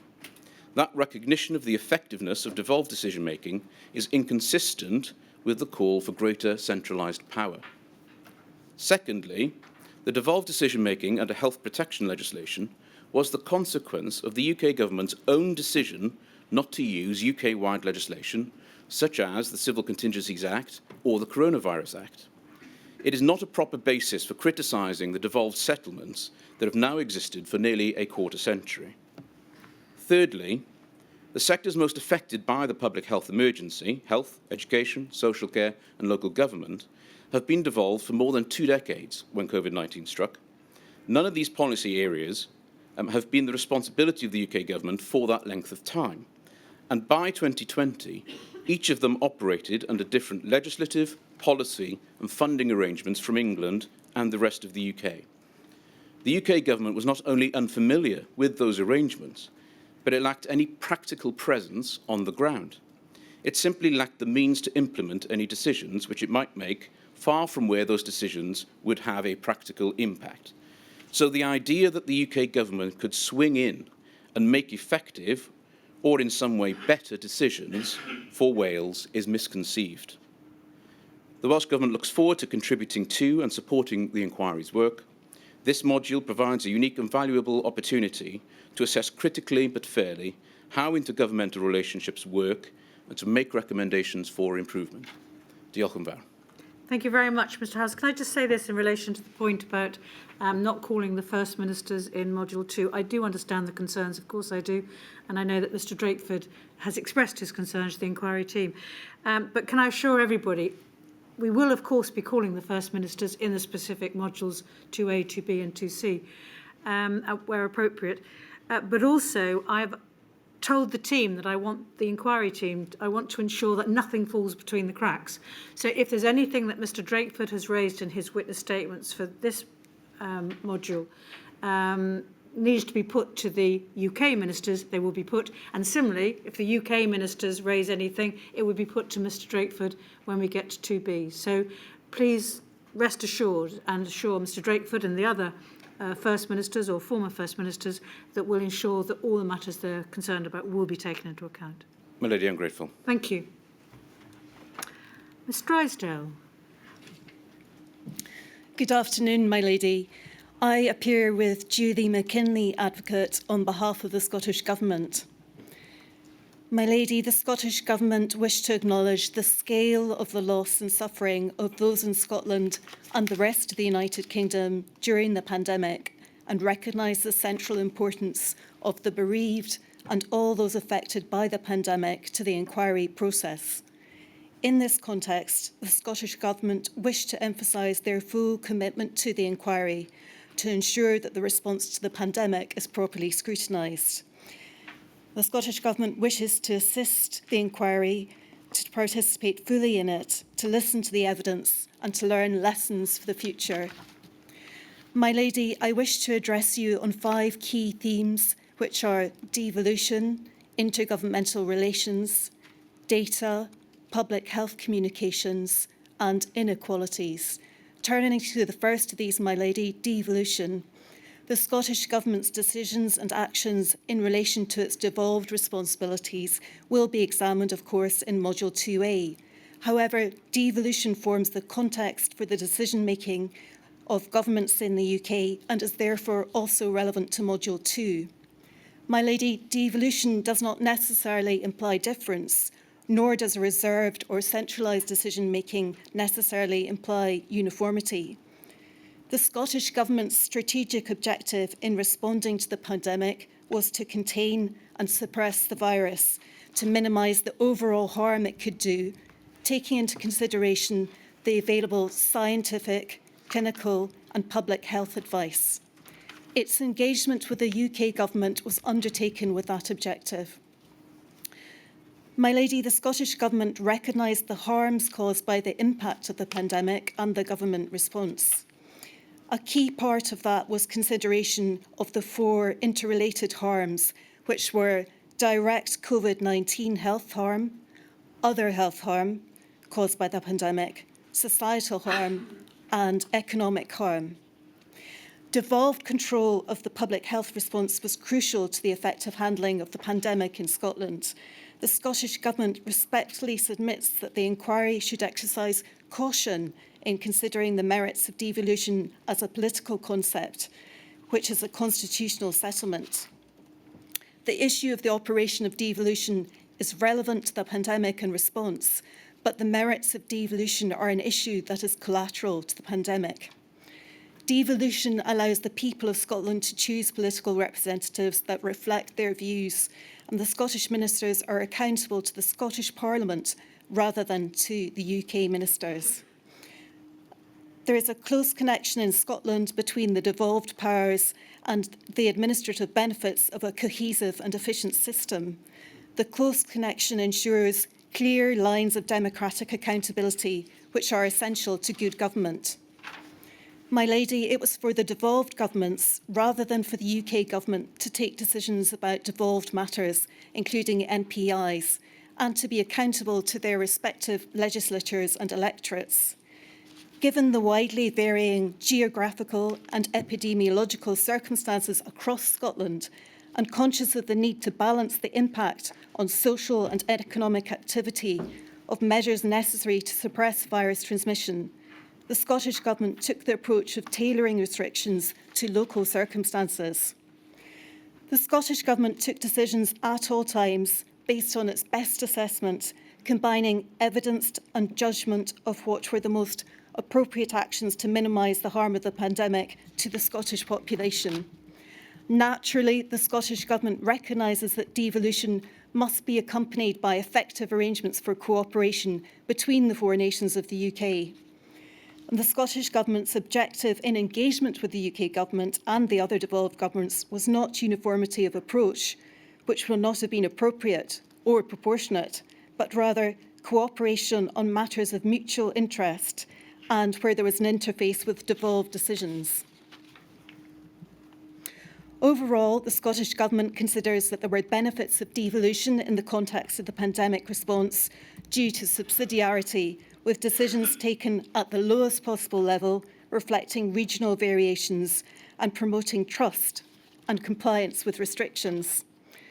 Turning to my second theme, my lady, intergovernmental relations, where devolution allows all four UK administrations to take decisions having regard to the circumstances within their areas of responsibility, effective intergovernmental relations allow each to align with others to the extent necessary to meet the needs of the people they serve. Devolution requires effective intergovernmental relations, both routinely and in exceptional circumstances. Generally, it is the view of the Scottish Government that intergovernmental arrangements worked effectively. COBRA was a well-tested emergency mechanism enabling effective intergovernmental relations when necessary. A range of COVID-specific groups then evolved to meet the needs of intergovernmental relations in the pandemic. And as the pandemic developed, the four nations took different decisions, particularly in relation to NPIs that differed in timing and nature. An effective response does require the ability to tailor approaches to geographical circumstances. And it would be incorrect to consider that the approach followed by the UK Government for England was the orthodox approach from which other UK nations diverged. Across the UK, there is a wide range of geographical and social circumstances, and a uniform approach would not have been able to take account of such variations. The Scottish Government took the approach of tailoring measures to circumstances within different parts of Scotland using the Scottish Levels system. The Government considered different Scottish circumstances and its own responsibilities to the Scottish population. The Scottish Government invites the inquiry to recognise that where circumstances were justified, a geographically tailored approach was appropriate. The arrangements for intergovernmental liaison evolved during the pandemic from an initial focus on emergency mechanisms such as COBRA to a range of COVID-specific groups. But throughout the pandemic, there were mechanisms for regular and frequent communication across the response and the development of strong working relationships between governments. My lady, it's been suggested that the Civil Contingencies Act 2004 should have been used rather than public health legislation to bind the UK together due to the risk of divergence.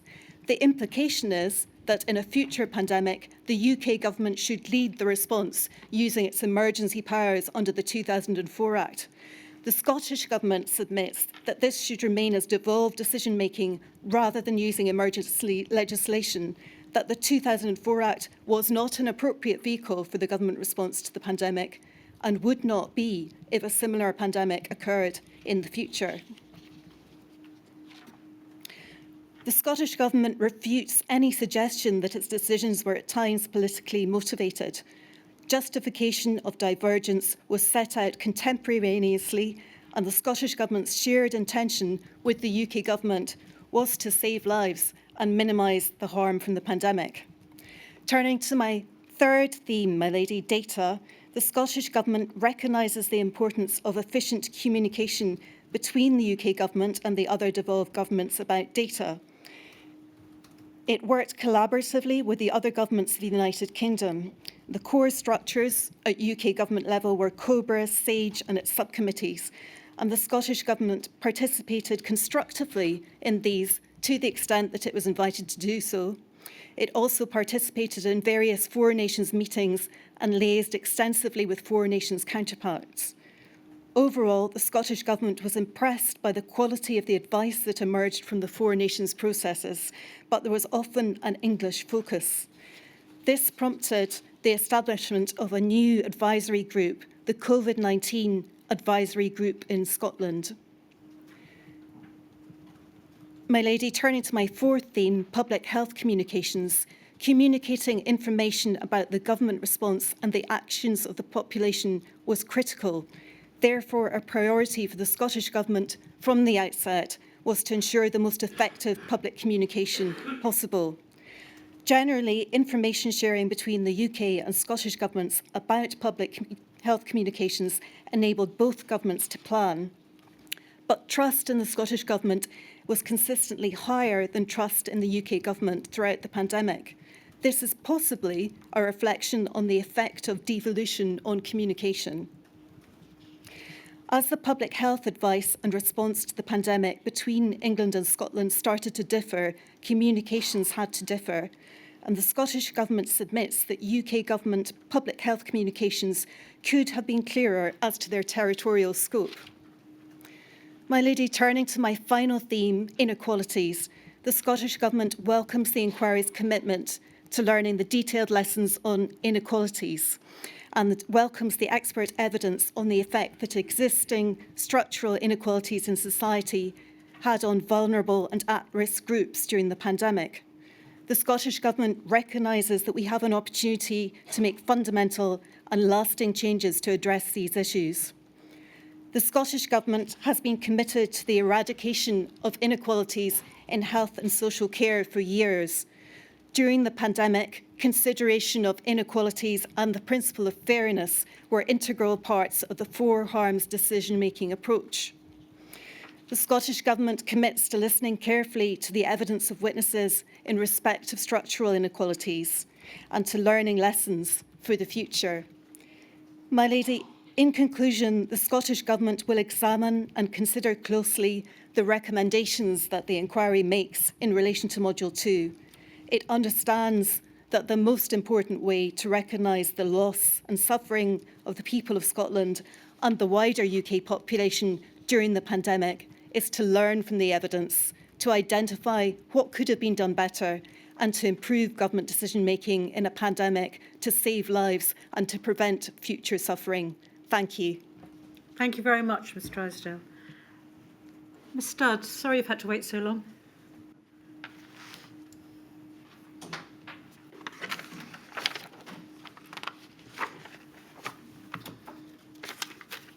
My lady, the Cabinet Office has provided the inquiry with a written opening, which undoubtedly you will read in due course. I don't think I'm green. Are you switched on? Oh. I'm green. Okay, try again. Sorry. Maybe it's because... Is that better? Yeah, it is. Thank you. The Cabinet Office has provided the inquiry with a written opening, which you will undoubtedly read in due course. This is an abridged version to comply with the time constraints required to permit all those core participants who wish to speak the opportunity of doing so. The period between January 2020 and February 2022 presented challenges to our country that were unprecedented in peacetime. The government is committed to ensuring that lessons are learned and recognises the importance of this module in ensuring that the country is prepared for future risks and threats. You will be aware, my lady, that the Cabinet Office has already implemented a number of lessons learned, which we do not have time to deal with in this abridged opening statement, but which we have set out in our written opening. My lady, the strategic response to the pandemic was prepared with input from experts and other departments and was agreed by the Prime Minister and other ministers. Particularly in the early period, the Cabinet Office, including Number 10, sought to lead the response at a time of exceptional pressure on the centre of government, including during the illness of the Prime Minister, for whom Dominic Raab, the then First Secretary of State, deputised. A key role of the Cabinet Office throughout the relevant period was to seek to ensure that the Prime Minister and other ministers were equipped with strategic advice which balanced the different impacts of the pandemic between health, the economy and society. The Cabinet Office coordinated a strategic response across government, bringing together the range of departmental views and helping to ensure that ministerial decisions were implemented effectively. Particularly in the early phases, strategic plans were developed in an environment of significant uncertainty about both the characteristics of the virus and the path of the pandemic, and against the backdrop of catastrophic, reasonable, worst-case scenarios. As the scientific understanding of the virus developed, and as lessons arising from the response were learned, strategic planning too had to develop and adapt. Strategic planning was also influenced by the tools that were or were not available at any given stage. For example, once the Department of Health and Social Care had built a testing architecture, the planning could reflect the advantage of that testing ability. Similarly, the vaccine rollout provided a further opportunity to revise the strategy. The vaccines, along with the lessons learned over 2020, were at the heart of the February 2021 roadmap for the lifting of the third and final lockdown, as well as the strategy for living with the virus, published at the end of February 2022. Underpinning the structural framework of decision-making is the cabinet system of government based on the principle of collective responsibility. Individual cabinet committees are established to consider a particular area of government business. Cabinet committee decisions have the same authority as cabinet decisions. Of course, departments also routinely take many decisions that do not require collective agreement. Following the emergence of the outbreak in Wuhan in January 2020, the Cabinet Office worked closely with the Department of Health and Social Care to monitor the situation and set out trigger points for escalation. It convened the first ministerial COBRA meeting on the 24th of January to discuss the government's response. The COBRA process, as you have heard, is intended to respond to short-term crises. So as the pandemic escalated and the response developed, correspondingly, so did the structures required to meet it. From the 16th of March 2020, ministerial implementation groups were introduced to lead the government's key lines of operation, running alongside COBRA and cabinet meetings.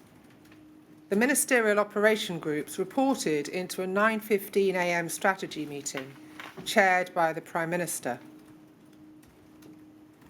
In early 2020, the government published a phased roadmap out of lockdown.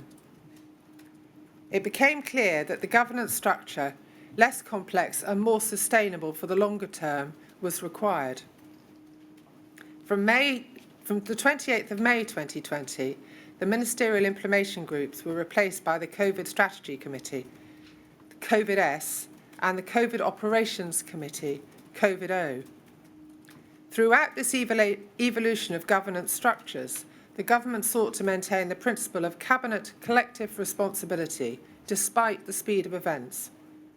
By way of example, COVID-O met over 200 times during this Module 2 period to help ensure that the significant decisions were made collectively and rapidly. To support decision-making, the COVID-19 task force was established in May 2020 and increased in size over the subsequent months. This was the unit at the centre of government which joined together strategy, analysis and coordination with departments across Whitehall working closely with the Chief Medical Officer and the Government Chief Scientific Advisor. I turn now to deal with data. As many witnesses made clear in their written submissions to the inquiry, they were working with a novel coronavirus and consequently with imperfect information, particularly during the early period. Collecting and synthesising data in the initial and critical stages of the pandemic was not a challenge unique to the UK government, but rather a global issue. Nevertheless, the government sought to develop the structures required to collect the necessary data and evidence and integrate it into a single analytical picture.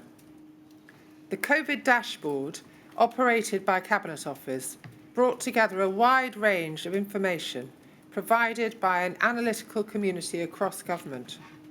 It was used frequently to present updates to the Prime Minister and inform ministerial meetings. Over time, the availability of data across a broad range of indicators significantly improved, enabling better formed decisions to be made with a higher degree of certainty. There remained, of course, many unknowns, such as whether and when a vaccine might be available and delivered at scale. This meant that the government had to make its best judgments based on assumptions of risk and trade-offs without certainty.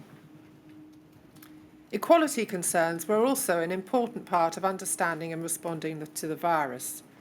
The task force had analytical and policy teams dedicated to understanding the impact of the pandemic on disproportionately impacted groups.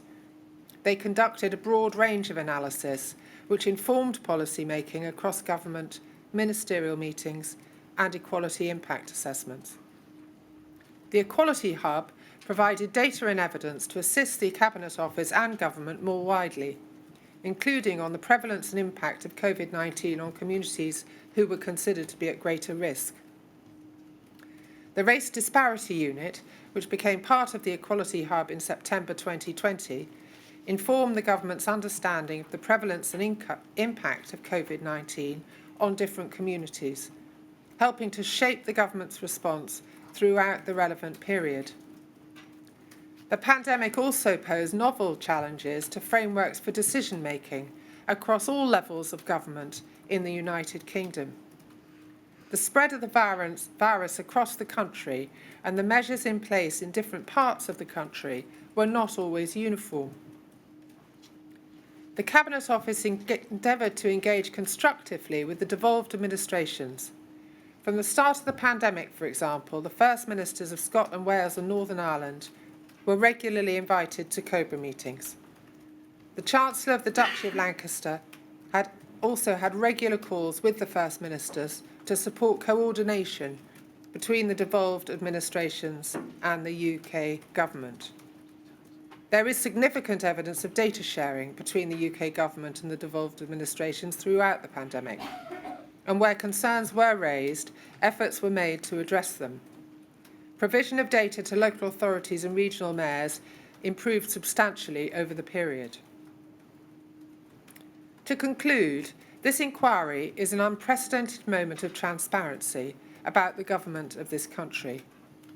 Many thousands of documents have been provided to the inquiry, and you will hear from dozens of witnesses who had direct involvement in decisions and decision-making. In responding to COVID-19, the government sought to balance the impacts of the virus on health, on the economy, and on society. The response began in the context of acute uncertainty and evolved over time as the virus was better understood, as more tools were developed to combat it, and as lessons were learned. The Cabinet Office can assure you, my lady, that it welcomes the opportunity to further improve its capabilities to be able to respond in the event of any future pandemic. Thank you very much, Ms Studd. Right, well, that completes the opening statements of those who wish to make oral submissions, as I understand it. So we're now moving to evidence, which I think will be ready at 2 o'clock this afternoon, Mr Keith.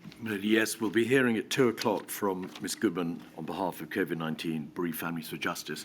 May I, before that, however, invite you to get permission to publish the written submissions filed before you by the core participants. I so order, thank you. Right, well, I know that some have quite a lot to do this lunchtime, so a little extended lunch will probably go down quite well. It's very welcome, thank you. Very well, 2 o'clock, please.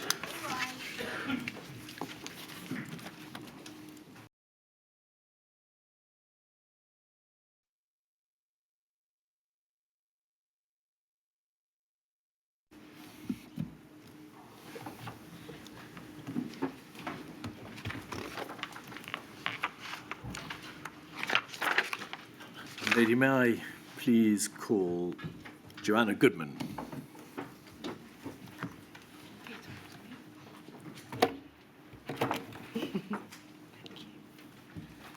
I do solemnly, sincerely and truly, declare and affirm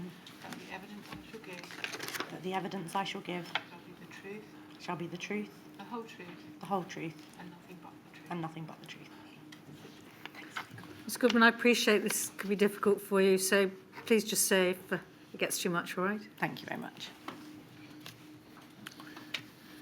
May I please ask you to start by giving us your full name? Yes, it's Joanna Sophie Goodman. Ms Goodman, whilst you give evidence, could you try to keep your voice up as much as you can so that we may all hear you as clearly as possible? Yeah. And also because your voice needs to be clearly received by the microphone so that it can be recorded.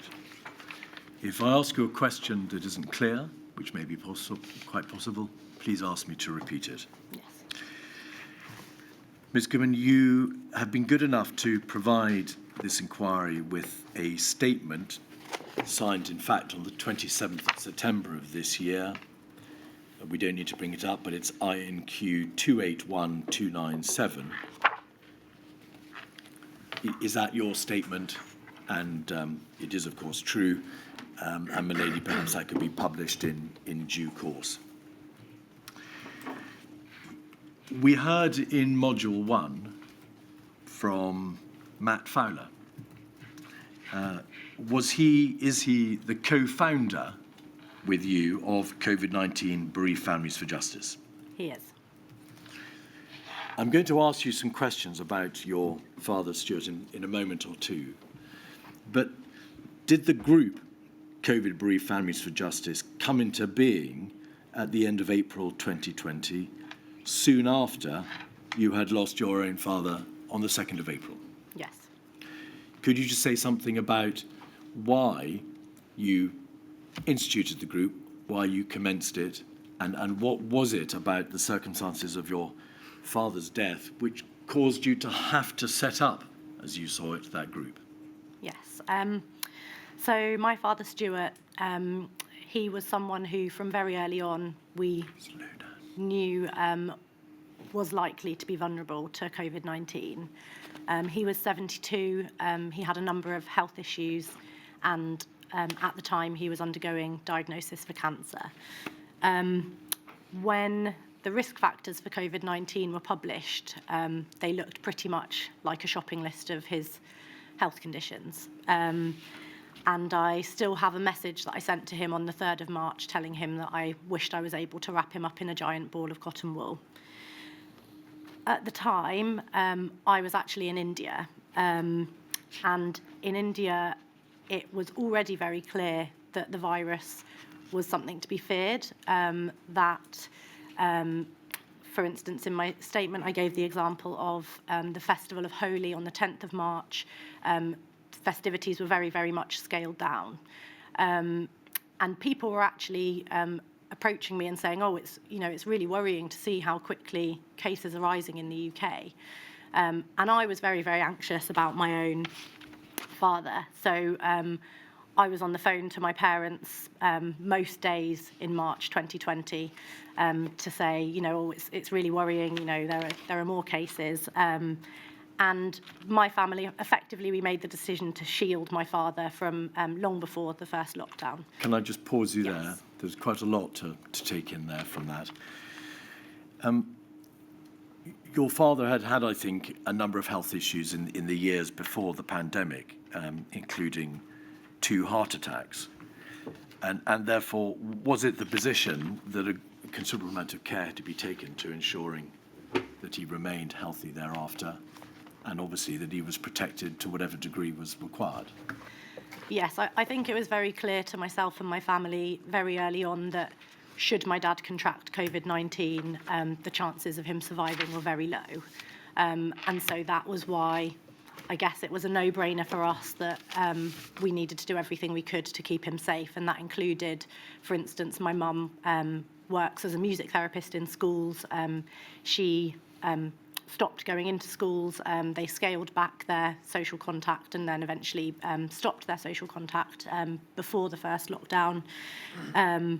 My brother stopped going to visit my parents because he also worked in a school and was coming into contact with a lot of people. So, and was the problem, the immediate problem at that time, that your father had a scan the previous autumn, around about November 2019, which had required him to go into hospital to get the results of that scan? yes, so my dad was no longer going out in public in general. On the 18th of March 2020, he had an appointment at the Norfolk and Norwich Hospital to receive his cancer diagnosis. I was very anxious about that appointment, and I actually called him on the morning of the appointment, begging him not to go because I felt that no testing was taking place, there was no treatment taking place. As far as I was concerned, that appointment could have happened over the phone. Just pausing there, which part of the country was the hospital that your father was required to attend? It was in Norwich, in the east of England. I think the clue is in the name. No, did she say Norfolk? Norfolk and Norwich. Yes. There we are. I should know that. Did your mother and father go to hospital together? They did go to hospital together. My dad was of the view that he wouldn't be invited to attend an appointment if it wasn't safe. And he had a huge amount of faith in the NHS. He never liked to be a burden, particularly to public services, and he felt that he didn't want to kick up a fuss and ask for an appointment to happen over the phone. So they went to the appointment. Together. They were together and they spent the day in crowded waiting rooms with no mitigations in place, no face masks, no social distancing, no ventilation. Just pause there. They recounted this to you, presumably. Yes. Did your father receive his diagnosis that day? He did, yes. He did, and that was of, I think, non-Hodgkin lymphoma. Yeah. He came back home. Were you still abroad at that stage, or were you by then travelling back? I was still abroad when I was notified of the diagnosis. So previously we'd been led to believe that the cancer was likely to be slow-moving and non-aggressive. It then became clear it was aggressive and required immediate treatment. So I made the decision to travel home as soon as I was able. And because of your father's condition, did you, and because of COVID, did you and your brother decide to self-isolate for the whole period that you believed was appropriate in order that you could then see your father and, of course, your mother thereafter? Yes, so this was prior to the first lockdown, and the plan myself and my brother had come up with was that we would isolate at his home and then with the intention to move home with our parents while my dad was undergoing chemotherapy. So I came home from India having not seen my parents for 4 months and knowing that my dad had just been diagnosed with cancer. And I had to wheel my suitcase at a distance to my mum as we both sobbed in the street, I think at about 8 a.m. on a Sunday, probably much to the bemusement of the neighbours. But yeah, the intention was that myself and my brother would isolate in order to keep him safe. And it's worth saying, actually, that I landed at Heathrow on the morning of, I believe, the 22nd of March, if that was the Sunday. And you might have landed on the 21st. I might have landed on the 21st, I don't think there's any disagreement on the date. And I was very anxious about what I needed to do to keep my father safe, having been on a busy flight. The only sign of any guidance there was to me at Heathrow was a single person with a leaflet who I asked, you know, I'm planning to isolate for 2 weeks. Is that the best course of action? And they just said, you don't need to isolate unless you've got symptoms. Here's a leaflet. And it just very basically said, if you have symptoms, to isolate then. But yeah, I was quite shocked, actually, that there was no testing, no proper guidance, no distancing. I was actually told by a flight attendant on my flight, because I was wearing a face mask at the time, I was told, oh, you haven't been taken in by all this, have you? And that was very much the mood it felt at the time. Your father started the chemotherapy on the first day of lockdown. Did he go back to the same hospital for the chemotherapy where he had received his diagnosis? He did. None of us were able to attend with him, so my mum took him there and then needed to leave him.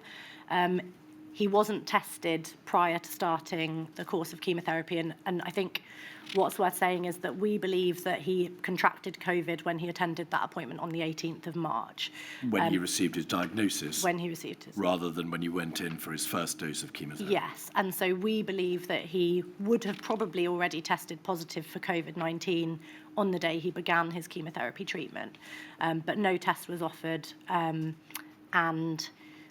as you all know, chemotherapy, it compromises your immune system. So any hope that he would have had of surviving COVID, I think the chemotherapy... would have disposed of that. Yeah. Did he start to show symptoms on the Thursday the 26th and the Friday the 27th of March when you were speaking to him? You were obviously still self-isolating, so we presume that was on a phone or on video. So we did a Zoom call with him on the Thursday, and my dad always had a bit of a cough, but he had a real kind of coughing fit on this video call, and I was quite worried and asked him if he was okay, but he insisted he was. He then went on to deteriorate, become very lethargic over the next few days, and overnight on the Saturday into the Sunday, he lost his lucidity, forgot who my mum was vomiting, was very, very unwell, and she called an ambulance, and he was taken into hospital. So he was taken to hospital on the Sunday, the 29th of March. On the Monday, were you told that he had been tested, or at least told that he had COVID? Yeah. So I think that was the hardest moment of all of it. And sorry, I will get emotional, but to quote Brenda... Just take your time. No, but I was just going to say, to quote Brenda Doherty from the first module, I think emotion is good, and it's important that we don't hide it, because this is, you know, real life trauma. And yeah, so I received a phone call from my mum to tell me, at the time we'd been very worried because he had a fever, which we thought was perhaps an infection following on from the chemotherapy. But we knew that he was in a COVID assessment bay, which we were very worried about, because at the time we didn't think he had COVID. And yeah, my mum phoned on the Monday evening and she said, are you sitting down? It's COVID. And I think I just howled, like, I don't know what my brother's neighbours thought. But that was the worst moment, because it felt as though we had done everything in our power to protect him. And yet, as I'll go on to discuss, it felt that the fact that the government had failed to keep their end of the bargain in that regard meant that he had still been exposed to it, and the person that I least wanted to, you know, the person that I most wanted to protect in the world had COVID, and we knew at that point that there was no hope of him surviving. Were you allowed on the Tuesday to go into hospital to see him? Yeah, so this is where I have to say that myself and my family were immensely privileged, because this wasn't afforded to all families. But because there were a lower number of cases in Norfolk at the time, and my dad was on the early side of those cases, they allowed us to visit him. We were able to spend time with him one by one. But it was just the hardest time. So we were able to go in, I think, on the Tuesday morning, and he passed away on the Thursday morning in the early hours, and just to watch across that 48-hour period, one of the people that you love most in the world just being absolutely taken apart by this virus, you know. And yeah, I feel very, very lucky that I was able to be with him. But I will also always have those images of my dad in his dying days. And I think, you know, we talk a lot about what is a good death. And I think, you know, this wasn't that, but my dad was lucky that he had, I think, as good a death as was afforded to anyone during COVID, and that he was able to have his family around him. Did the hospital allow you back in a second time on the Wednesday, the day, in fact, before he died, after they told you that it was time? Yes, so on the Wednesday evening, the hospital called us and said that we should come because they didn't think he was going to make the night. Right.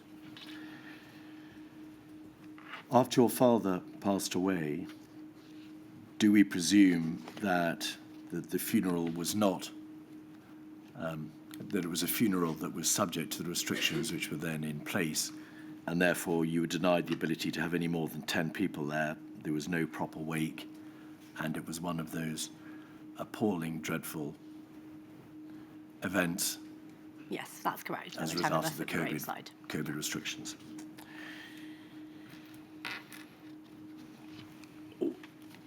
What aspect of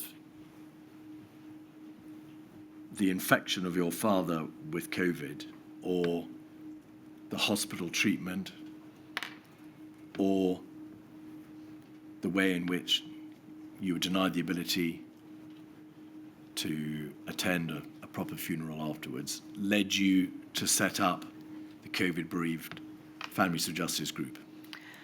I think I immediately found it very difficult to grieve, not in the kind of traditional sense in terms of the funeral. Obviously, that was not available to us, but I found it very hard emotionally to feel to go through the natural emotional process of grieving, because I think what was blocking me was that I felt very strongly that his death was not an inevitability. I felt that as a family, we had taken decisions with very limited access to information to protect him. It was clear to us that we needed to protect him. And it felt as though the government had done absolutely nothing. So I think when we look at the 18th of March, the date where we believe he contracted COVID, up until that date, I don't think there's a meaningful, tangible action that I could point to that the government had done to protect my father. So, you know, there hadn't been the border control or testing that had happened in other countries. Community testing wasn't happening. Infection control in hospitals wasn't being looked at clearly from his experience. There were just so many things that I could point to, you know, mass events I could go on. That were contributory features. That were contributory features to the prevalence of COVID-19 in the community at that time. And we received my dad's shielding letter 9 days after he passed away. And I think that was a real trigger for me. I just felt like that was... you know, how did we know that we needed to shield him from early to mid-March when the government didn't take any action to reduce transmission in the community until much later, and didn't take action to protect him individually until 9 days after he died. All right. Did you see this, of course, befalling hundreds, thousands of other people? So one presumes, of course, that you looked around and you saw that, as you describe in your statement, the same mistakes, the same errors, the same flaws were occurring again and again and again, and in the cases of everybody else?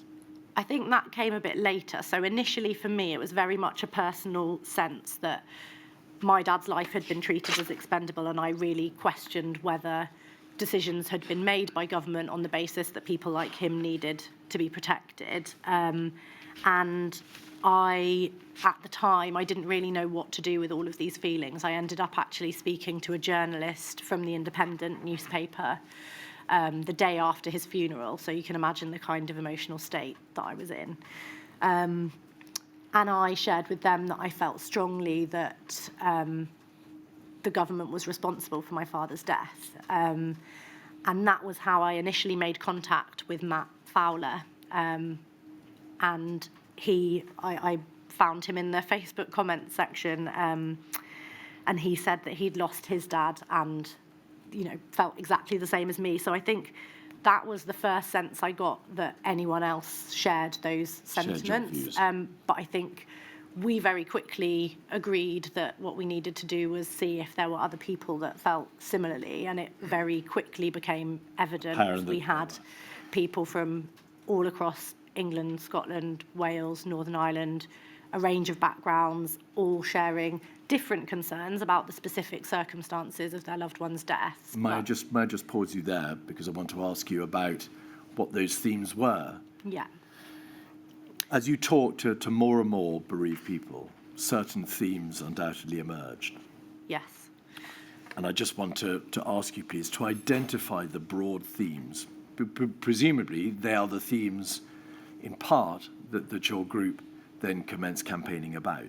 Yeah. Looking for accountability, looking for explanations, and, where appropriate, because some events had already passed, of course, looking for change. Yeah.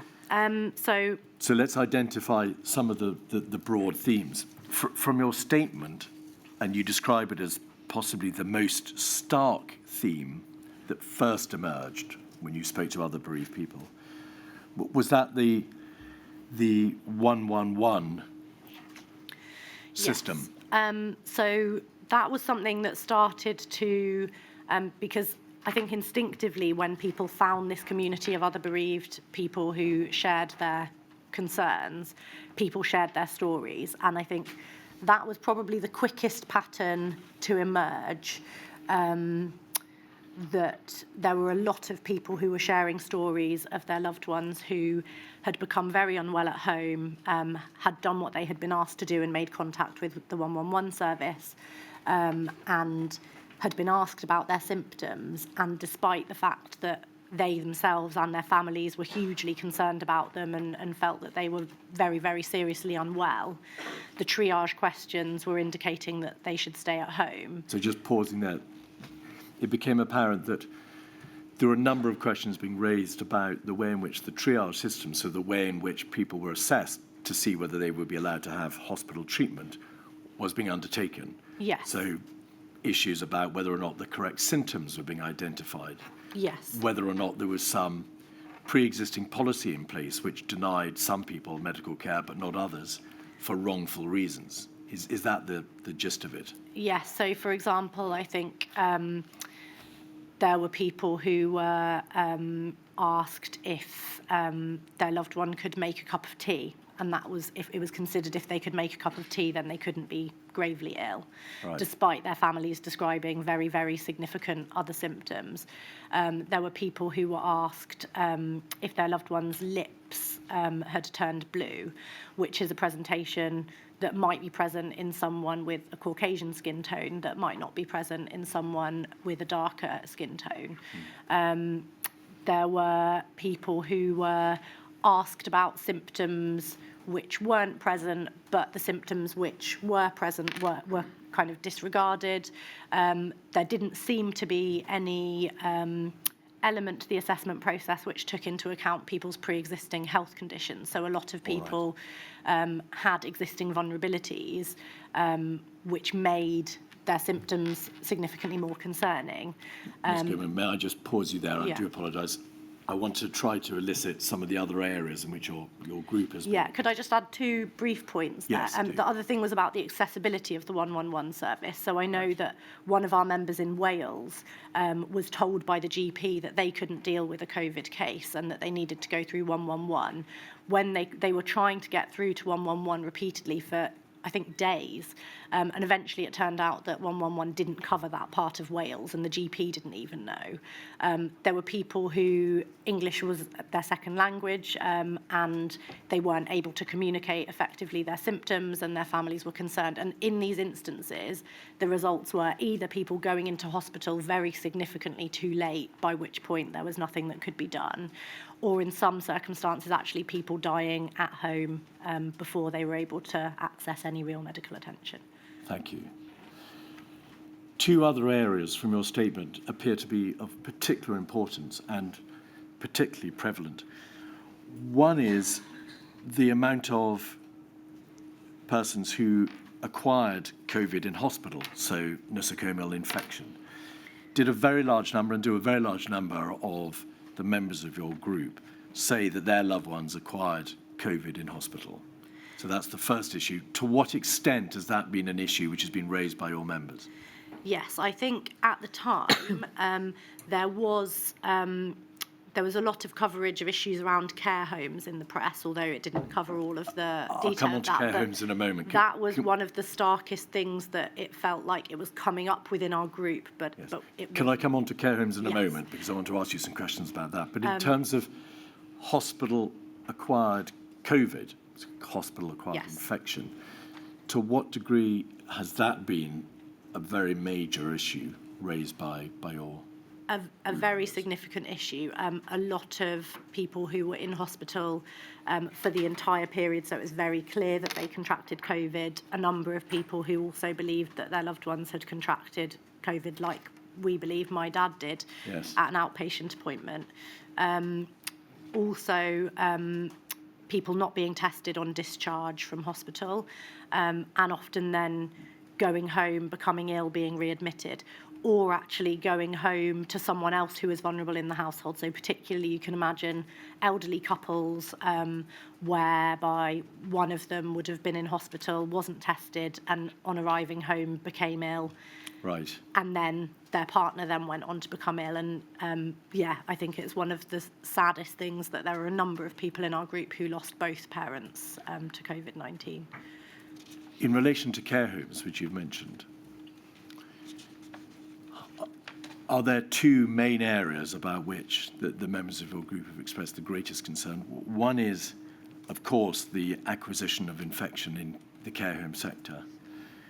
But the other is the related but slightly different area of the restrictions, the way in which their last days in the particular care home, they were subject to isolation, to absence of contact from their family and loved ones, and the way in which they were treated. Is that a second major area of concern? Yes, I think it's also a bit broader than that. So I think obviously the discharge of untested hospital patients into care homes was a big concern, and but also issues around, for example, agency workers and sickness absence and Yes, that all goes to the issue care home of workers why there was COVID in coming the in. care sector. But also actually concerns around access to healthcare for care home residents. So a lot of members reporting that their loved ones contracted COVID-19 and having concerns about how it had come into the care home, but also feeling as though because their loved one was a care home resident and had a number of health conditions, it was almost assumed that what they would need was palliative care and that should be provided in the care home rather than it being possible for them to be admitted to Right, hospital. so just pause there. So a very real concern about whether or not they were afforded access to proper medical care when they became infected with COVID. Yeah. Inside the care home sector. Yeah.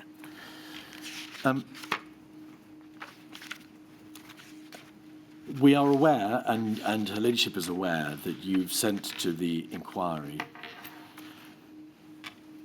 a list, around about 23 in fact, a list of 23 people who are members of your group, who have set out in terrible and stark terms the details surrounding the way in which they lost their loved ones.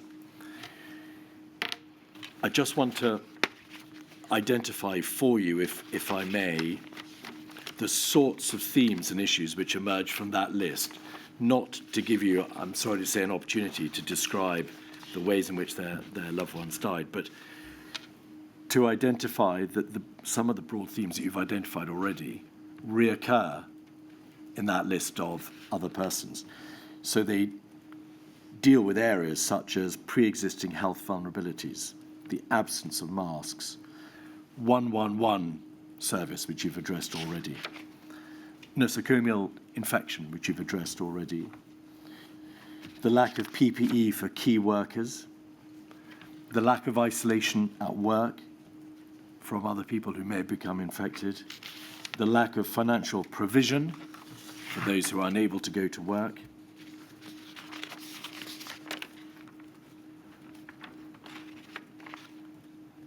and also the general way in which you and they believe that the way in which the government sought to impose non-pharmaceutical interventions was an improper and an inadequate way of getting on top of the control of the virus. Absolutely. Are those the broad themes?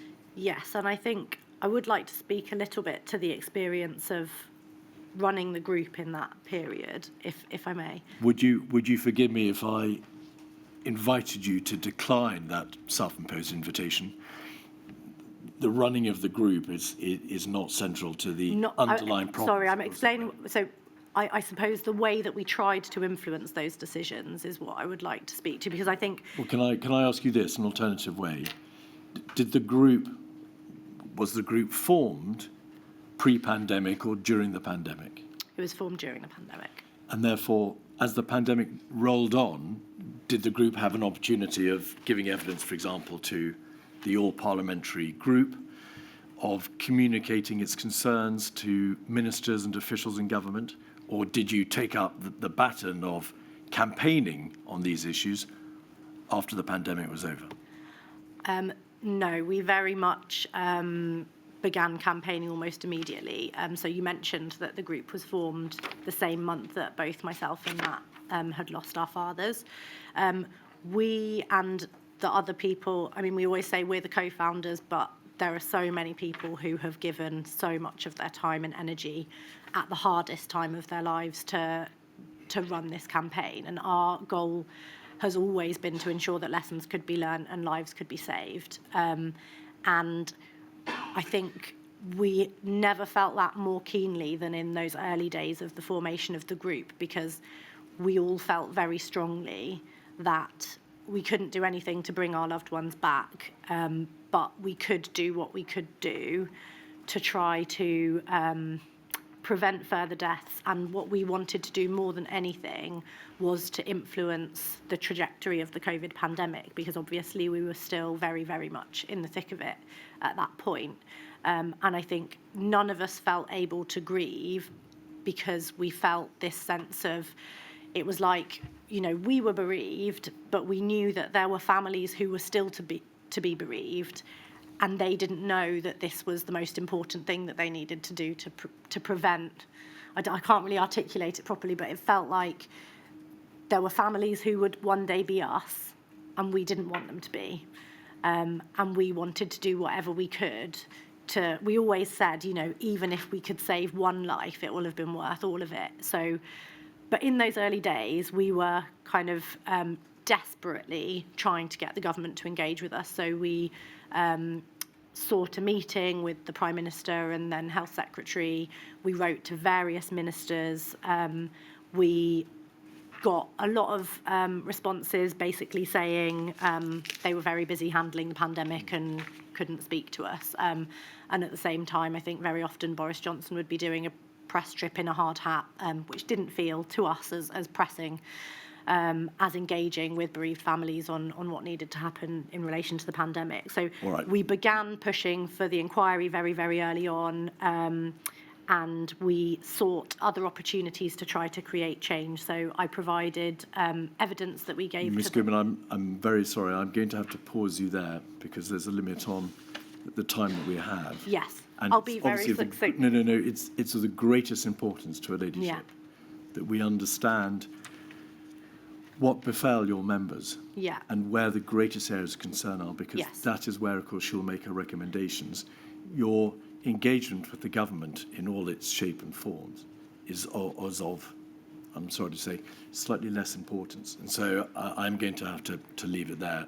So, you've described the group's campaign and its aims extremely eloquently indeed.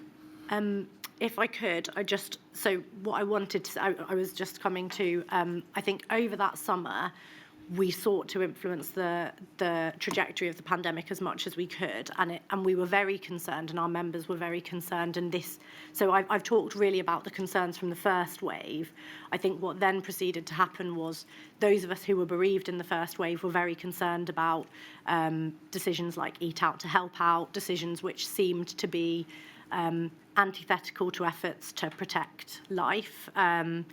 And so it felt very strongly to us that the government were repeating the same mistakes. And I think what was very traumatic, particularly over the kind of second and third waves for those of us who were bereaved early on, was that it felt Seeing like it happen again those missed opportunities had happened. And we had people joining the group, you know, the day after or even the same day that they'd lost a loved one, and they'd recount their story and they'd recount the same experiences of 111 that had happened before, and it was very demoralising and very depressing. I think all of us were very, very low at this point. I think you used the word that you were re-traumatised by seeing it all happen again and again. Ms. Goodman, we must leave it there, but thank you very much indeed. You've been very clear in what you've said. Thank you very much indeed, Ms. Goodman. You couldn't have done more to protect your father and also to support others who'd lost a loved one. Maybe between us, you've raised so many issues of legitimate concern. Between us, maybe we can fulfil that aim of saving lives in the future. Thank you. Could I make just a small plea? And could I say a few words No, about... I'm sorry, Ms. Goodman, I'm going to have to stop you because you have a very experienced and very able advocate, and I think you've been told that this is time for you to give evidence rather than advocacy. But if there's any submission you want Mr. Weatherby to make on your behalf, then please do so. I'm sorry to cut you short, but if I don't do it with you and then I do it with other people... Can I say something for 30 seconds? It's just really a plea to say, obviously, I'm one member of one family, and you've alluded to it, Hugo, that you weren't able to hear from other families.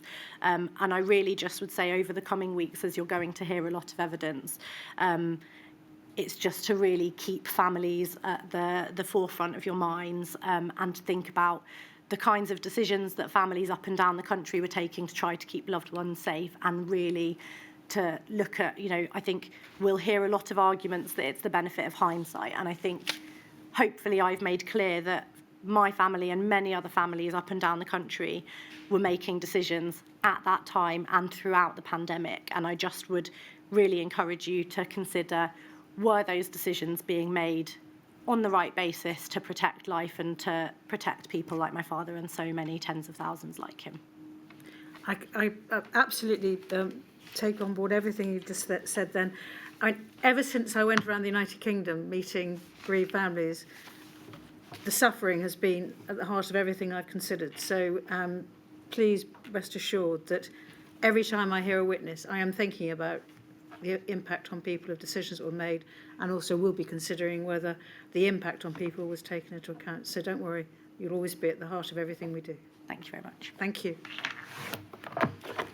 My lady, would you consider please rising just for a couple of minutes, 5 minutes, while we make arrangements for the next witness? Right.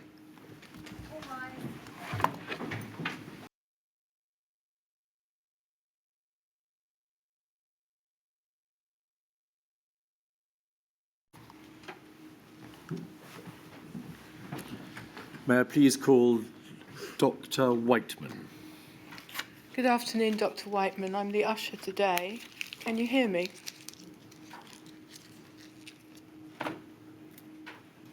Dr. Whiteman, can you hear us? It would seem not. I know a member of the team was talking to Dr. Whiteman just a few minutes ago.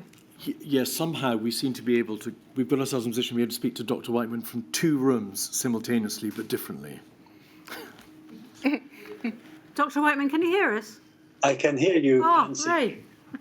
Sorry, we had problems. We were talking to you and you couldn't hear us, but you're there now. If you'd like to listen to the our lovely usher, she'll take you through the oath. Good afternoon. Can you hear me as well?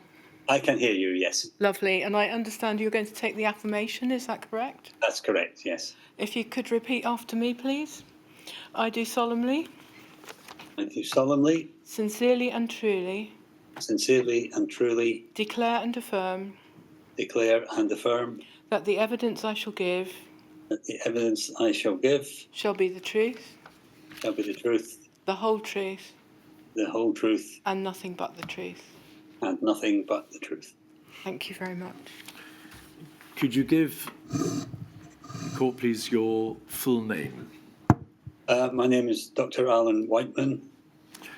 Dr. Whiteman, whilst you give evidence, could you please remember to keep your voice up and speak as clearly as you can? Okay. Because of the Zoom, it's a bit hard to hear sometimes, and it's very important that we can all hear what you have to say. If I ask a question, the meaning of which is not clear, then please ask me to put it again. You have very kindly assisted the inquiry by providing a statement. We needn't put it up on the screen, but it's INQ 281297. Is that a statement that you recall signing on the 27th of September of this year? Yes, it is. Thank you very much. Now, Dr. Whiteman, I want to start, if I may, by asking you about your mother, Helen Whiteman, and the bereavement that you suffered towards the beginning of the pandemic in May 2020. At that time, in early 2020, was your mother living in a care home? It was, yes. In Fife? That's right. When the pandemic, when the virus began to spread in early March, did the care home where your mother was resident put into place any sort of restrictions on visiting, as far as you were aware? Yes, they proactively contacted us. I think the first time was the 11th of March to say they were not quite going into a lockdown, but they were asking everyone to please only visit if really essential. And 5 days later, they sent a second communication saying they were effectively now in lockdown. So that was on the 16th, which was a whole week before the Prime Minister saw fit to call a national lockdown. And what impact did that have on your ability to visit your mother? When you say they imposed practically a full lockdown, does that mean that they denied access to all relatives and loved ones and prevented them from visiting the residence? No, it was not a blanket ban. It was really a request for voluntary compliance with such a ban for the obvious reasons of protecting all of the residents in the home from becoming infected. Did you become aware of any other arrangements which the home took to try to restrict the spread of the virus in terms of staff and PPE and so on? Yes, although some of this I only found out subsequently by communicating with the chief executive after Mum had passed. But I was reassured that they had sourced their own PPE. They were part of a group that was actually based in Cheltenham. So the group was buying PPE for its care home group throughout the UK. And they hadn't sat and waited. They had seen what was coming and been proactive. And they also avoided taking in untested residents, although some homes were put under some pressure to do so. But they didn't do it, and they did not use agency staff. So they did what they could, in my opinion. In spite more than reasonable. I'm so sorry. In spite of their best endeavours, did COVID manage to gain entrance to your mother's care home? It did, and we don't understand the route by which it got in. How can anyone be certain? But it did. It was circulating in the local community. I presume someone asymptomatically took it in, completely unaware of the risk they were putting everyone under. But it got in. And she fell ill. She fell ill, and she was the fourth of the residents to die. There were 35 residents, and she was number 4. They lost 4 people, so they lost 10% of the residents to COVID. Did she receive medical care prior to her death from outside the care home, or was she treated wholly within the care home? She was treated wholly within the care home, but in contrast to many other homes, the GP responsible for that care home did actually go in on a daily basis to tend the needs of the residents, though both for COVID reasons and other reasons, which I think is quite a noble act on his part, because he was not a young man himself, and he was probably in the risky category too. But he carried on. He did his duty. And when it got to a point where Mum needed care, I was asked, did I want her to go to hospital? And I said no, because it's even circulating even more in hospitals than it is in care homes. So no.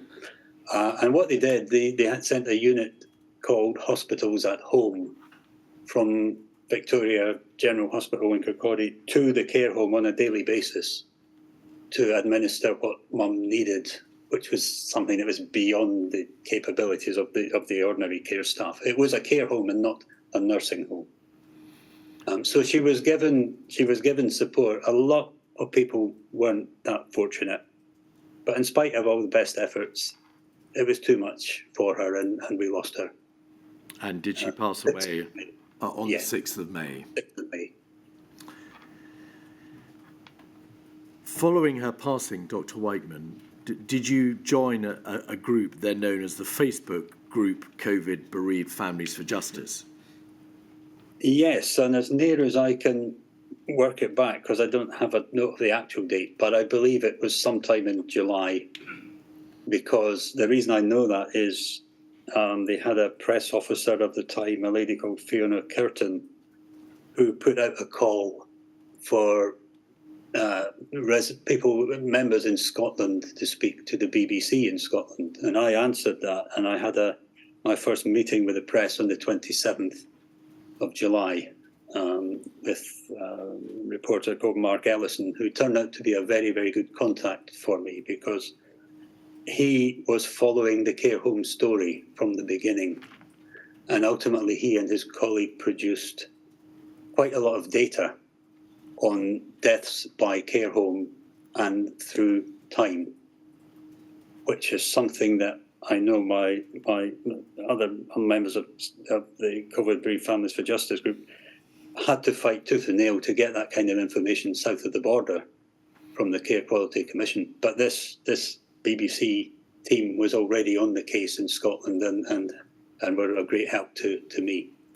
And then, perhaps as a result of the different needs of your members in Scotland from the then UK-wide group, did the Scottish members become an autonomous group, a subgroup, if you like, within the overall group? And then subsequently, did you split away and become Scottish COVID bereaved? Yes, we did. And I was largely responsible for trying to make contact with fellow Scots in the group. And at one point, the administrators in the UK group, if they got a Scottish member joining, they would give me their contact details, and I would go and find out their story, and built what I initially, you're quite correct, I called it a Scottish subgroup, but then subsequently became the first branch, the Scotland branch of that organisation. But as time went on, and we had the meeting with the First Minister, who had promised us either a UK inquiry, or failing that, if she couldn't persuade the Prime Minister, a Scottish inquiry.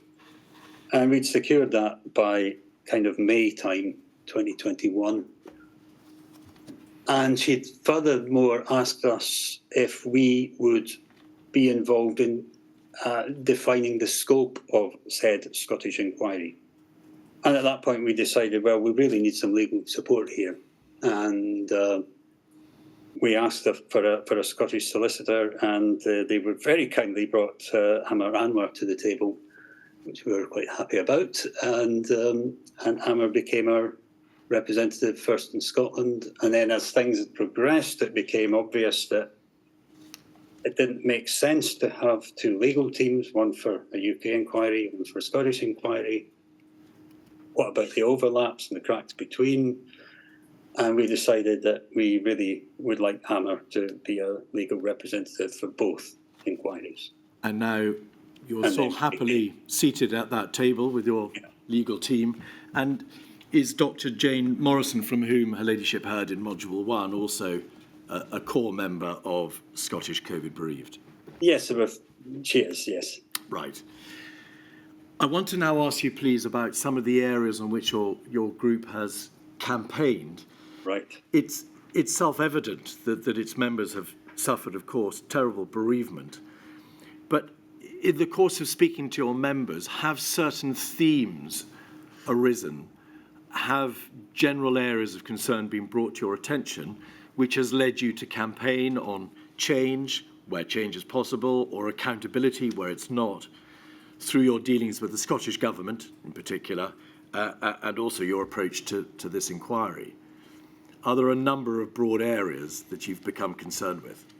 There are, and the first one, because it happened first, of course, in the sequence of things, was what went on in the care homes, particularly in wave 1. So by that, Dr. Wyman, are you referring to the ability of COVID to spread within the care homes? Of course, yes. The restrictions which were placed on care homes generally in terms of trying to keep them safe, but of course the terrible consequences on the loved ones and relatives of residents. Are those the two broad themes relating to care homes? They are, but also the fact that care homes seem to have been regarded almost as isolation hospitals, which they're not. They're not designed to hold people in isolation. They are designed to encourage predominantly older residents, to mix and to not be isolated, not stay in their rooms. And yet, at a certain point in time, they were treated as if they were isolation hospitals. And that went against what the care staff had been trying to achieve in normal business. And what about the receipt of medical care within the care sector? Have some, perhaps a large number of your members, raised the issue of whether or not their loved ones received proper or adequate medical care whilst being resident in a care home? Yes, as I said earlier, we were fortunate that the GP kept going in to the care home. That was not the case in many, many instances throughout Scotland, that the GPs basically stopped going in. And so even normal care was not provided, but also, of course, the question of were care home residents to be permitted to go to hospital? Would the hospitals accept them? And outside the care sector, like Ms Goodman before you, have a lot of your members, a significant proportion of your members, raised the issue of the 111 medical service, the phone system, yes, for receiving medical help, and in a related way, the triage process or the identification of symptoms that went alongside the immediate provision of care to persons who phone the 111 line. Indeed, that was a main theme, and I can illustrate it with perhaps something that's not heard too often elsewhere. It wasn't just about old people being denied care. We have two young men who were lost, one aged 28 and one aged 31, because when they phoned up for help, having isolated at home and suffering with COVID, and they phoned up on day 7, I think day 8 in one case, were told they had to stay, because of their age, stay at home, tough it out until you get to day 10. and in both cases, they didn't make it as far as day 10. So the triaging was abysmal in those two instances. Turning to hospitals and the general provision of medical care, is firstly the nature of the hospital or the medical care that your members received in hospital. Secondly, the issue of do not resuscitate orders. And thirdly, the issue of restrictions in visiting and the ability to be able to see loved ones in hospital. Are those the three main issues which arise in relation to hospitals? I would say they indeed are. And the concern with the do not resuscitate or DNA CPR notices runs through the care homes, also through the hospitals. Of course, the major concern with hospitals is you go in for one reason, which isn't COVID, and you get a free issue of COVID whilst you're in there, and then you don't come out again. You know, it's the spread in the healthcare settings that is the number one by far. 25% of our members have been affected by losing somebody who went into hospital for one reason and didn't come out again. So like your mother who received COVID whilst in a care home, yes, these members received, their loved ones received COVID as part of, well, a nosocomial infection in hospital. It is, yes, yeah. What about palliative care and end-of-life care? Is that an issue which is raised by your members? Quite frequently, it is raised about it's not getting the care they perhaps deserve whilst in hospital, and maybe not surviving it. But we've also got instances of where people appear to have been discharged because they were in their early 80s. They were sent home knowingly having COVID. I mean, we've got example of a gentleman, 84, sent home to his 82-year-old wife and known to be infected with COVID, but there was nothing more the hospital felt they could do for him, sent him home. She got COVID as well, and they both died because of it. And that's happened to, there are a couple of families where that same story applies. They lost both elderly parents because they didn't get the treatment in hospital and they were sent home. Restrictions on funerals and memorial services, is that an issue which is raised in a large number of the cases? It does come up quite frequently about the disruption to normal funeral rituals and the impact it has on the family long term. And in many cases, they just feel, it's a feeling of guilt, I think, that a lot of them speak about, that they weren't able to do and honour the person who had died in a way that would have been fitting. It's kind of letting them down right at the end of their life. And of course, it's not their fault, you know.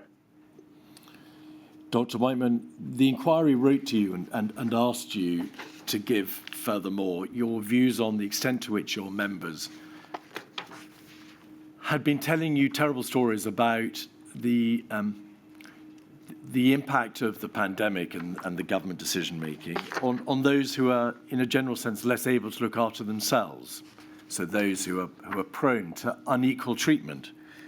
You give the example in your statement of those with pre-existing chronic diseases, the elderly, and those who are disabled. So I want to ask you, to what extent do your members say that their loved ones received, for whatever reason, a degree of unequal treatment and perhaps as a result of that paid the ultimate price, either because as elderly people they didn't receive the care that they were of course expected to receive, and likewise if they were disabled or suffering from some other form of chronic condition? There are a couple of stories which come to mind regarding those, and again, it's not necessarily elderly people, but it's disabled people who really should have been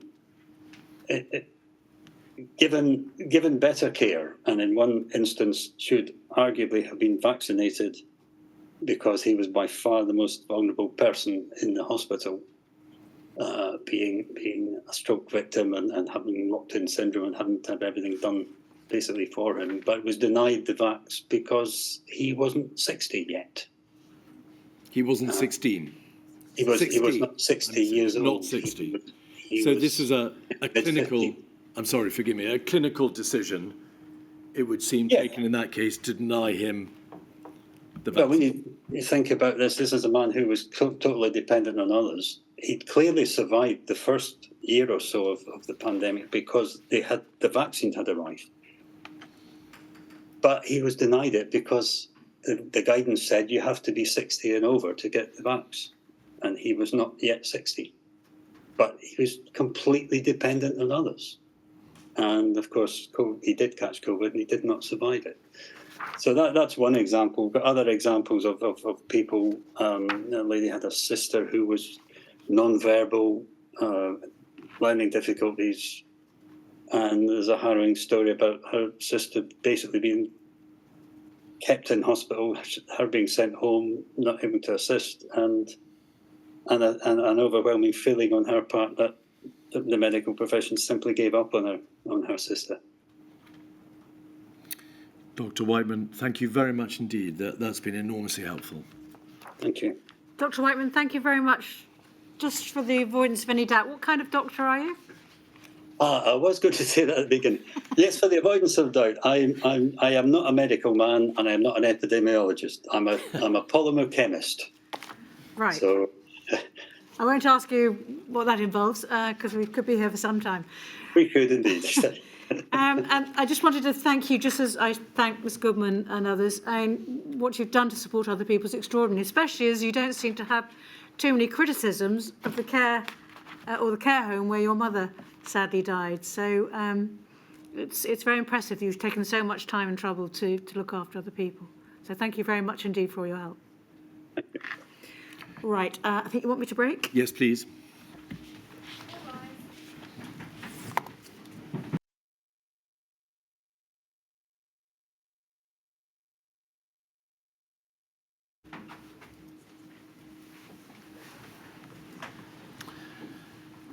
Milady, could we please welcome back Anna Louise Marsh-Rees of COVID-19 Brief Families for Justice Cymru. I do solemnly, sincerely and truly, declare and affirm that the evidence I shall give shall be the truth, the whole truth, and nothing but the truth. Could you please commence by giving the inquiry your full name? It's Anna Louise Marsh-Rees. Thank you very much, Ms Marsh-Rees, for coming back. You gave evidence, of course, in Module 1, and I'm going to ask you to repeat in part some of the evidence that you gave on that occasion. But you have, for the purposes of this module, kindly produced a further statement, INQ 273792. Is that a statement that you signed, if you take it from me, on the 19th of September 2023? I did. Thank you very much. Ms Marsh-Rees, when you gave evidence before her ladyship in Module 1, you told us about your father, Ian, who was a retired electrical engineer, and how he was hospitalised in Neville Hall Hospital in Abergavenny, where he was exposed, or he became exposed to COVID, and returned home without any of you knowing that he had been exposed to COVID. There was no positive test, and you didn't know. That's correct. How did you find out that he had become exposed to COVID?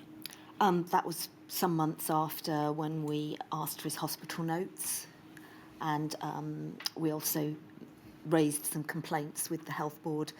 When I say complaints, we asked questions at that point because we couldn't understand how that was possible. So what was on his notes that alerted you to the fact he'd been exposed to COVID?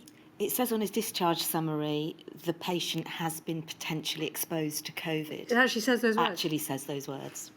But there was no test. They did not test him. No, there was no testing. Apologies. They did not test him. They missed 2 opportunities to test him because there was a mass outbreak on his ward. Did you subsequently discover that 21 people in what was supposedly, what was meant to be a non-COVID ward, 12 of whom subsequently died from COVID? They did. And so your father was sent home. He developed COVID, or he developed the disease from the virus. Was he then readmitted back to the same hospital where tragically he subsequently died? Yes, in that week where he was discharged, he became ill from that evening. My mother made 13 calls to his GP. They had 4 out-of-hours doctors to visit. Not one person mentioned that he potentially had COVID, even though his oxygen levels were below 95. No one suggested he have a test. How long was he at home for after being discharged from Neville Hall, having been exposed to COVID, and having to go back to hospital, being readmitted? It was just under 7 days. 7 days. But we took him. It wasn't on. We weren't told. They didn't direct you to do it. You just did it. And before he died, were you aware of whether or not there was any decision or order in place for the possibility of resuscitation? Again, we found out some months after, only by accessing his hospital notes, that a DNA CPR had been placed on him. It wasn't filled out accurately or completely. We had not been consulted, which they have acknowledged. They say my father was consulted, but if you would have seen him when my sister took him to the hospital, there was no way that was in any way. He would have understood what was being told to him. And what was the position during those last few days on your ability to visit and the ability of your family to visit? Were you denied access to him? Were you allowed to visit? What were the restrictions in place? No access at all. No access at all. No. So effectively a full lockdown. Were you able to say goodbye? We were, fortunately, very, very traumatic. And, you know, one of the things I wanted to say is to anyone that says COVID isn't a thing, I just wanted, and apologies if this is going to be triggering, but when you die of COVID pneumonia, it's not like you're out of breath from running for the bus or walking upstairs. It's like you're trying to take 6 breaths a second. He was almost quivering. It's incredibly distressing to watch him literally gasping for breath. But can I just say, he was such a lovely, positive man. Even when they were giving him the morphine drive, he was barely coherent, but he asked the nurse what her name was and where she lived. I mean, it was barely coherent, but that just shows how just warm, lovely person he was. The mark of the man. Subsequently, you were instrumental in the setting up of COVID-bereaved Families for Justice Cymru. When was that started? In July 21. Plainly, the group was started after some of the first major decisions in the pandemic had been taken by the government, and whilst the pandemic was, of course, still raging. What was the primary aim of the group, as you saw it, when you first commenced it? The aim was to get answers. It wasn't to have an inquiry for the sake of an inquiry. It was genuinely because we didn't know, I didn't understand what had happened, and then I spoke to other people from Wales that didn't understand. And, you start to build that picture. Predominantly it was because we didn't understand about the nosocomial, the hospital-acquired COVID. But as I met other people, that extended to concerns about care homes. One of our members ran a care home in Wrexham in the first wave, where she lost 12 patients. There was no oxygen, no PPE, nothing. And yet, 9 miles over the border in England, they had all of that. So it was quite a differentiation from a Wales perspective.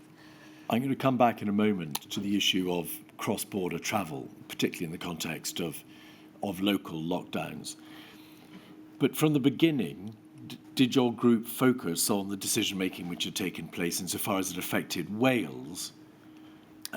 Was the group always, and does it remain, Welsh-centric? Absolutely. Once we'd formed, our objective was very much calling for a Wales-specific inquiry because, as you know, healthcare and social care, which were our main concerns, are devolved in Wales and therefore under the control of the Welsh Government. So absolutely, we were born out of wanting Welsh Government decisions to be understood and still remain of that view. But clearly, as we're in the UK inquiry, we want the context of how Wales performed against all of the UK nations. And of course, the UK decision-making had direct impacts on Absolutely. Wales. You've no doubt heard the evidence which has just been given by Ms Goodman and Dr Whiteman about the areas, the broad themes or areas which have been the subject of the greatest concern on the part of the members of your respective groups. So may I introduce that topic and start to identify the main themes through you, if I may. Hospitals, obviously, are at the forefront of any pandemic response and appear to be right at the heart of the greatest area of concerns expressed by members of all the groups. What is it about the hospital care that your members in general terms received, or rather their loved ones received, that's given rise to the greatest concern? I would say segregation or lack of is one of the primary concerns. You mean infection control in the hospitals? Yeah. In the broader sense, infection control in general, but within that, the lack of the right PPE, RPE, the lack of segregation, the lack of testing of both healthcare workers and patients, or having any regular testing. Wales were very late introducing masks, and even then not the right ones, and 4 months later than England in testing asymptomatic healthcare workers. We'd very much like to understand what the science was driving that. You are no doubt aware that the figures now show that the levels of nosocomial infection in hospital were, across the United Kingdom, extremely high. The infection was rampant across the healthcare sector. Is it the view of your members that more could have been done by way of infection control to stop the rage of the virus through the places where their loved ones are most vulnerable? Absolutely. I think you need to go back to, back to Module 1, preparedness and resilience. We've got reports from NHS Wales that identify, even after SARS-1, that hospitals need to be built with looking at ventilation, filtration, looking at Southeast Asian public health care as a blueprint. And then, I guess from a personal perspective, I was very surprised that, my father was infected in the second wave. It didn't appear that there'd been any kind of progress or lessons learned from that first phase, and yet we'd had, looking back now, almost a sort of halcyon period of, on that summer between wave 1 and wave 2, where it felt there could have been, more science, as we keep hearing about, that could have been put in place. Halcyon, unless, as you yourself rightly say in your statement, you happen to be shielding or you suffer from a pre-existing chronic disease or if you suffered from a disability. But for everybody else, they were unusual days. You mentioned a few moments ago infection control more generally. The issue of infection control in hospitals in the care sector has a clinical element to it, of course. But where do your members say the main failings, as it appears to them, if there were any, arose in relation to infection control generally? Is there a sense held on the part of your members that there was a failure to get on top of the spread of the virus generally before it impacted on individual hospitals and care homes? I'm not sure they would specifically say that, though obviously infection, monitoring COVID out in the community was obviously vital, but it just seemed that so many people went in with one for some specific treatment, but either came out was sent home with COVID or back to a care home with COVID, or simply died of COVID that they did not have 100% before they went into that hospital. Do many of your members raise the issue of the restrictions on their visiting ability to the hospitals where their loved ones were being looked after, and also the general issue of communications with medical staff? Do many of them say that they simply didn't receive sufficient detail or the right level of communication, and of course were being denied the ability to visit? All of the above. There was either no communication or very poor communication, which is one of the things we've, as a group, because, as I said, want to reiterate, whilst we do want to know what happened and why it happened, we very much want to make a difference as a group and use our experiences positively. We're calling for mandatory bereavement training, nothing major, nothing onerous that takes people off their day-to-day job, but some online training on how tone of voice, the right words to use, and the smallest things make the biggest difference in terms of telling someone that their loved one is not going to make it. There are a number of places in your statement where you refer to an apparent absence of bereavement support, a lack of financial support, but also structures in place to help people come to terms with the loss of their loved one, as well as dealing in a far better way with funerals and the rites associated with the passing of loved ones. Do your members feel that there is a lot more that can be done in terms of providing support, both emotionally, financially, and in terms of the practicalities, returning the clothes from somebody who's died in hospital? Is that a big issue? That was one of the key issues, in that if you were fortunate enough to be with your loved one when they died, or you were just told about it, that it's this kind of silence as you walk through a hospital. It's always in the night for some reason, and you've got your bin liner or your plastic bag with the belongings. There's nobody tells you about the practical side of things. No one contacts you about the psychological help. Many of our members, this is, again, might be quite triggering, couldn't find their loved one. They were moved either to a different hospital before they died or after they died. In fact, one of our members actually had to stop her father's body being taken to a super morgue in Cardiff, which was because they'd obviously run out of morgue space by that time. But yeah, that whole... And sort of bereavement starts... When you know someone's going to die, it starts from the moment you know they're going to die. It doesn't just start once they've died. So we've been trying to work with Hospices UK and palliative care professors to look at how we can... Because it's not like a long-term palliative care, it's a very sudden palliative. How we could make that communication, how you can explain to someone the different...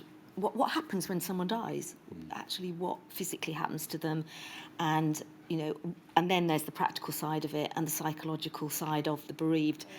I know we represent the bereaved, but I also want to reiterate that we wanted to say today that we also want to give voice to those that have died as well, because they haven't got a voice anymore. So it's not just about us, it's very much about them. And what we don't want is for another Peggy, Betty, Margaret, Phil to have gone through what our loved ones went through in a room by themselves with no Wi-Fi, if they were even able to use a phone. We've had phones with messages, missed messages. Oh, this is a really tragic one. Glasses being in the bag or a hearing aid, and whereas they've not been given them. So we're talking about true isolation here, and it's particularly if you're, disabled or elderly. Yeah, your world becomes much smaller naturally as you get older, and now you've lived this good, wonderful life, and your last few days are truly alone.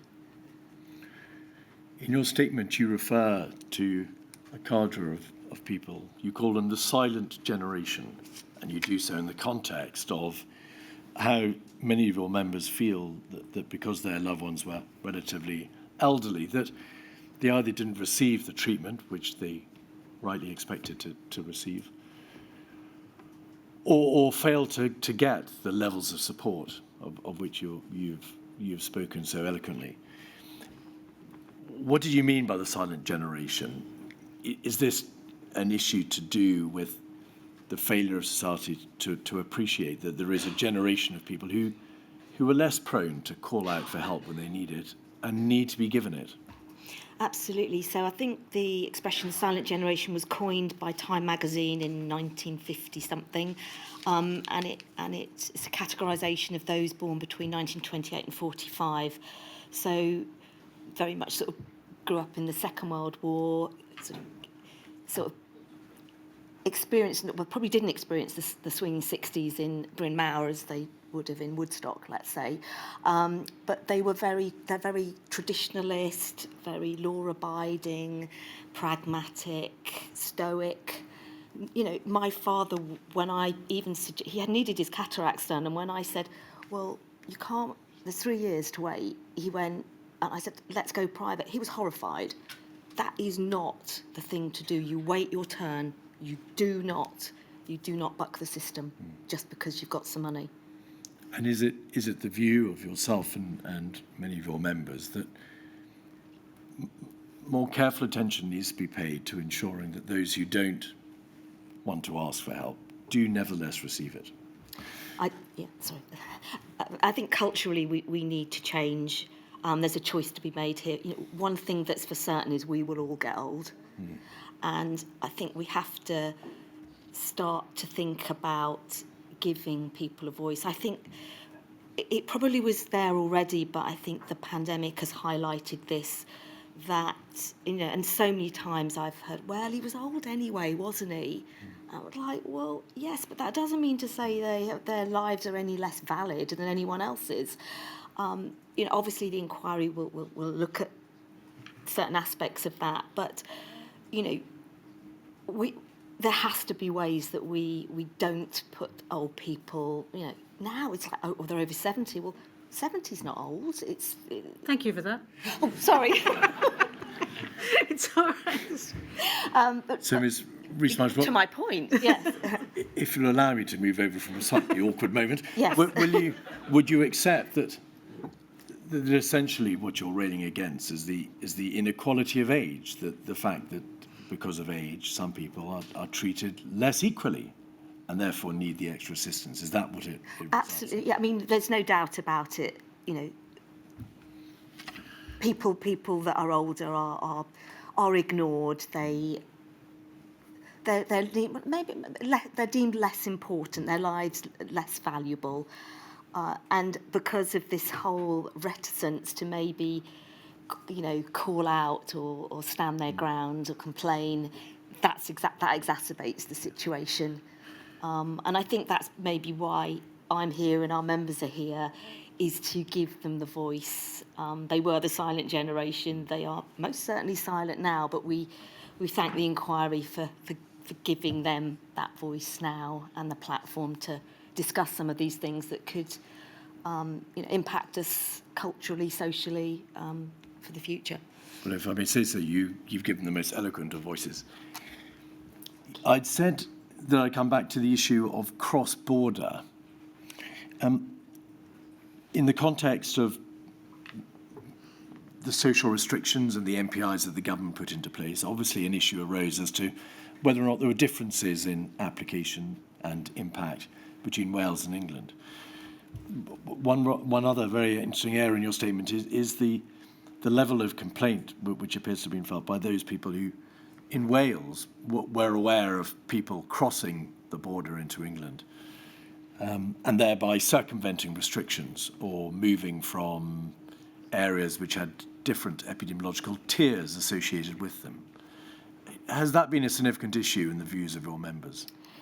It really has, because it was very unclear, it was very confusing which country had which rules. There was also people being treated that lived on the borders, being treated in England. There was a lot of healthcare workers that lived in Bristol that were going to Wales. So there's a whole big question around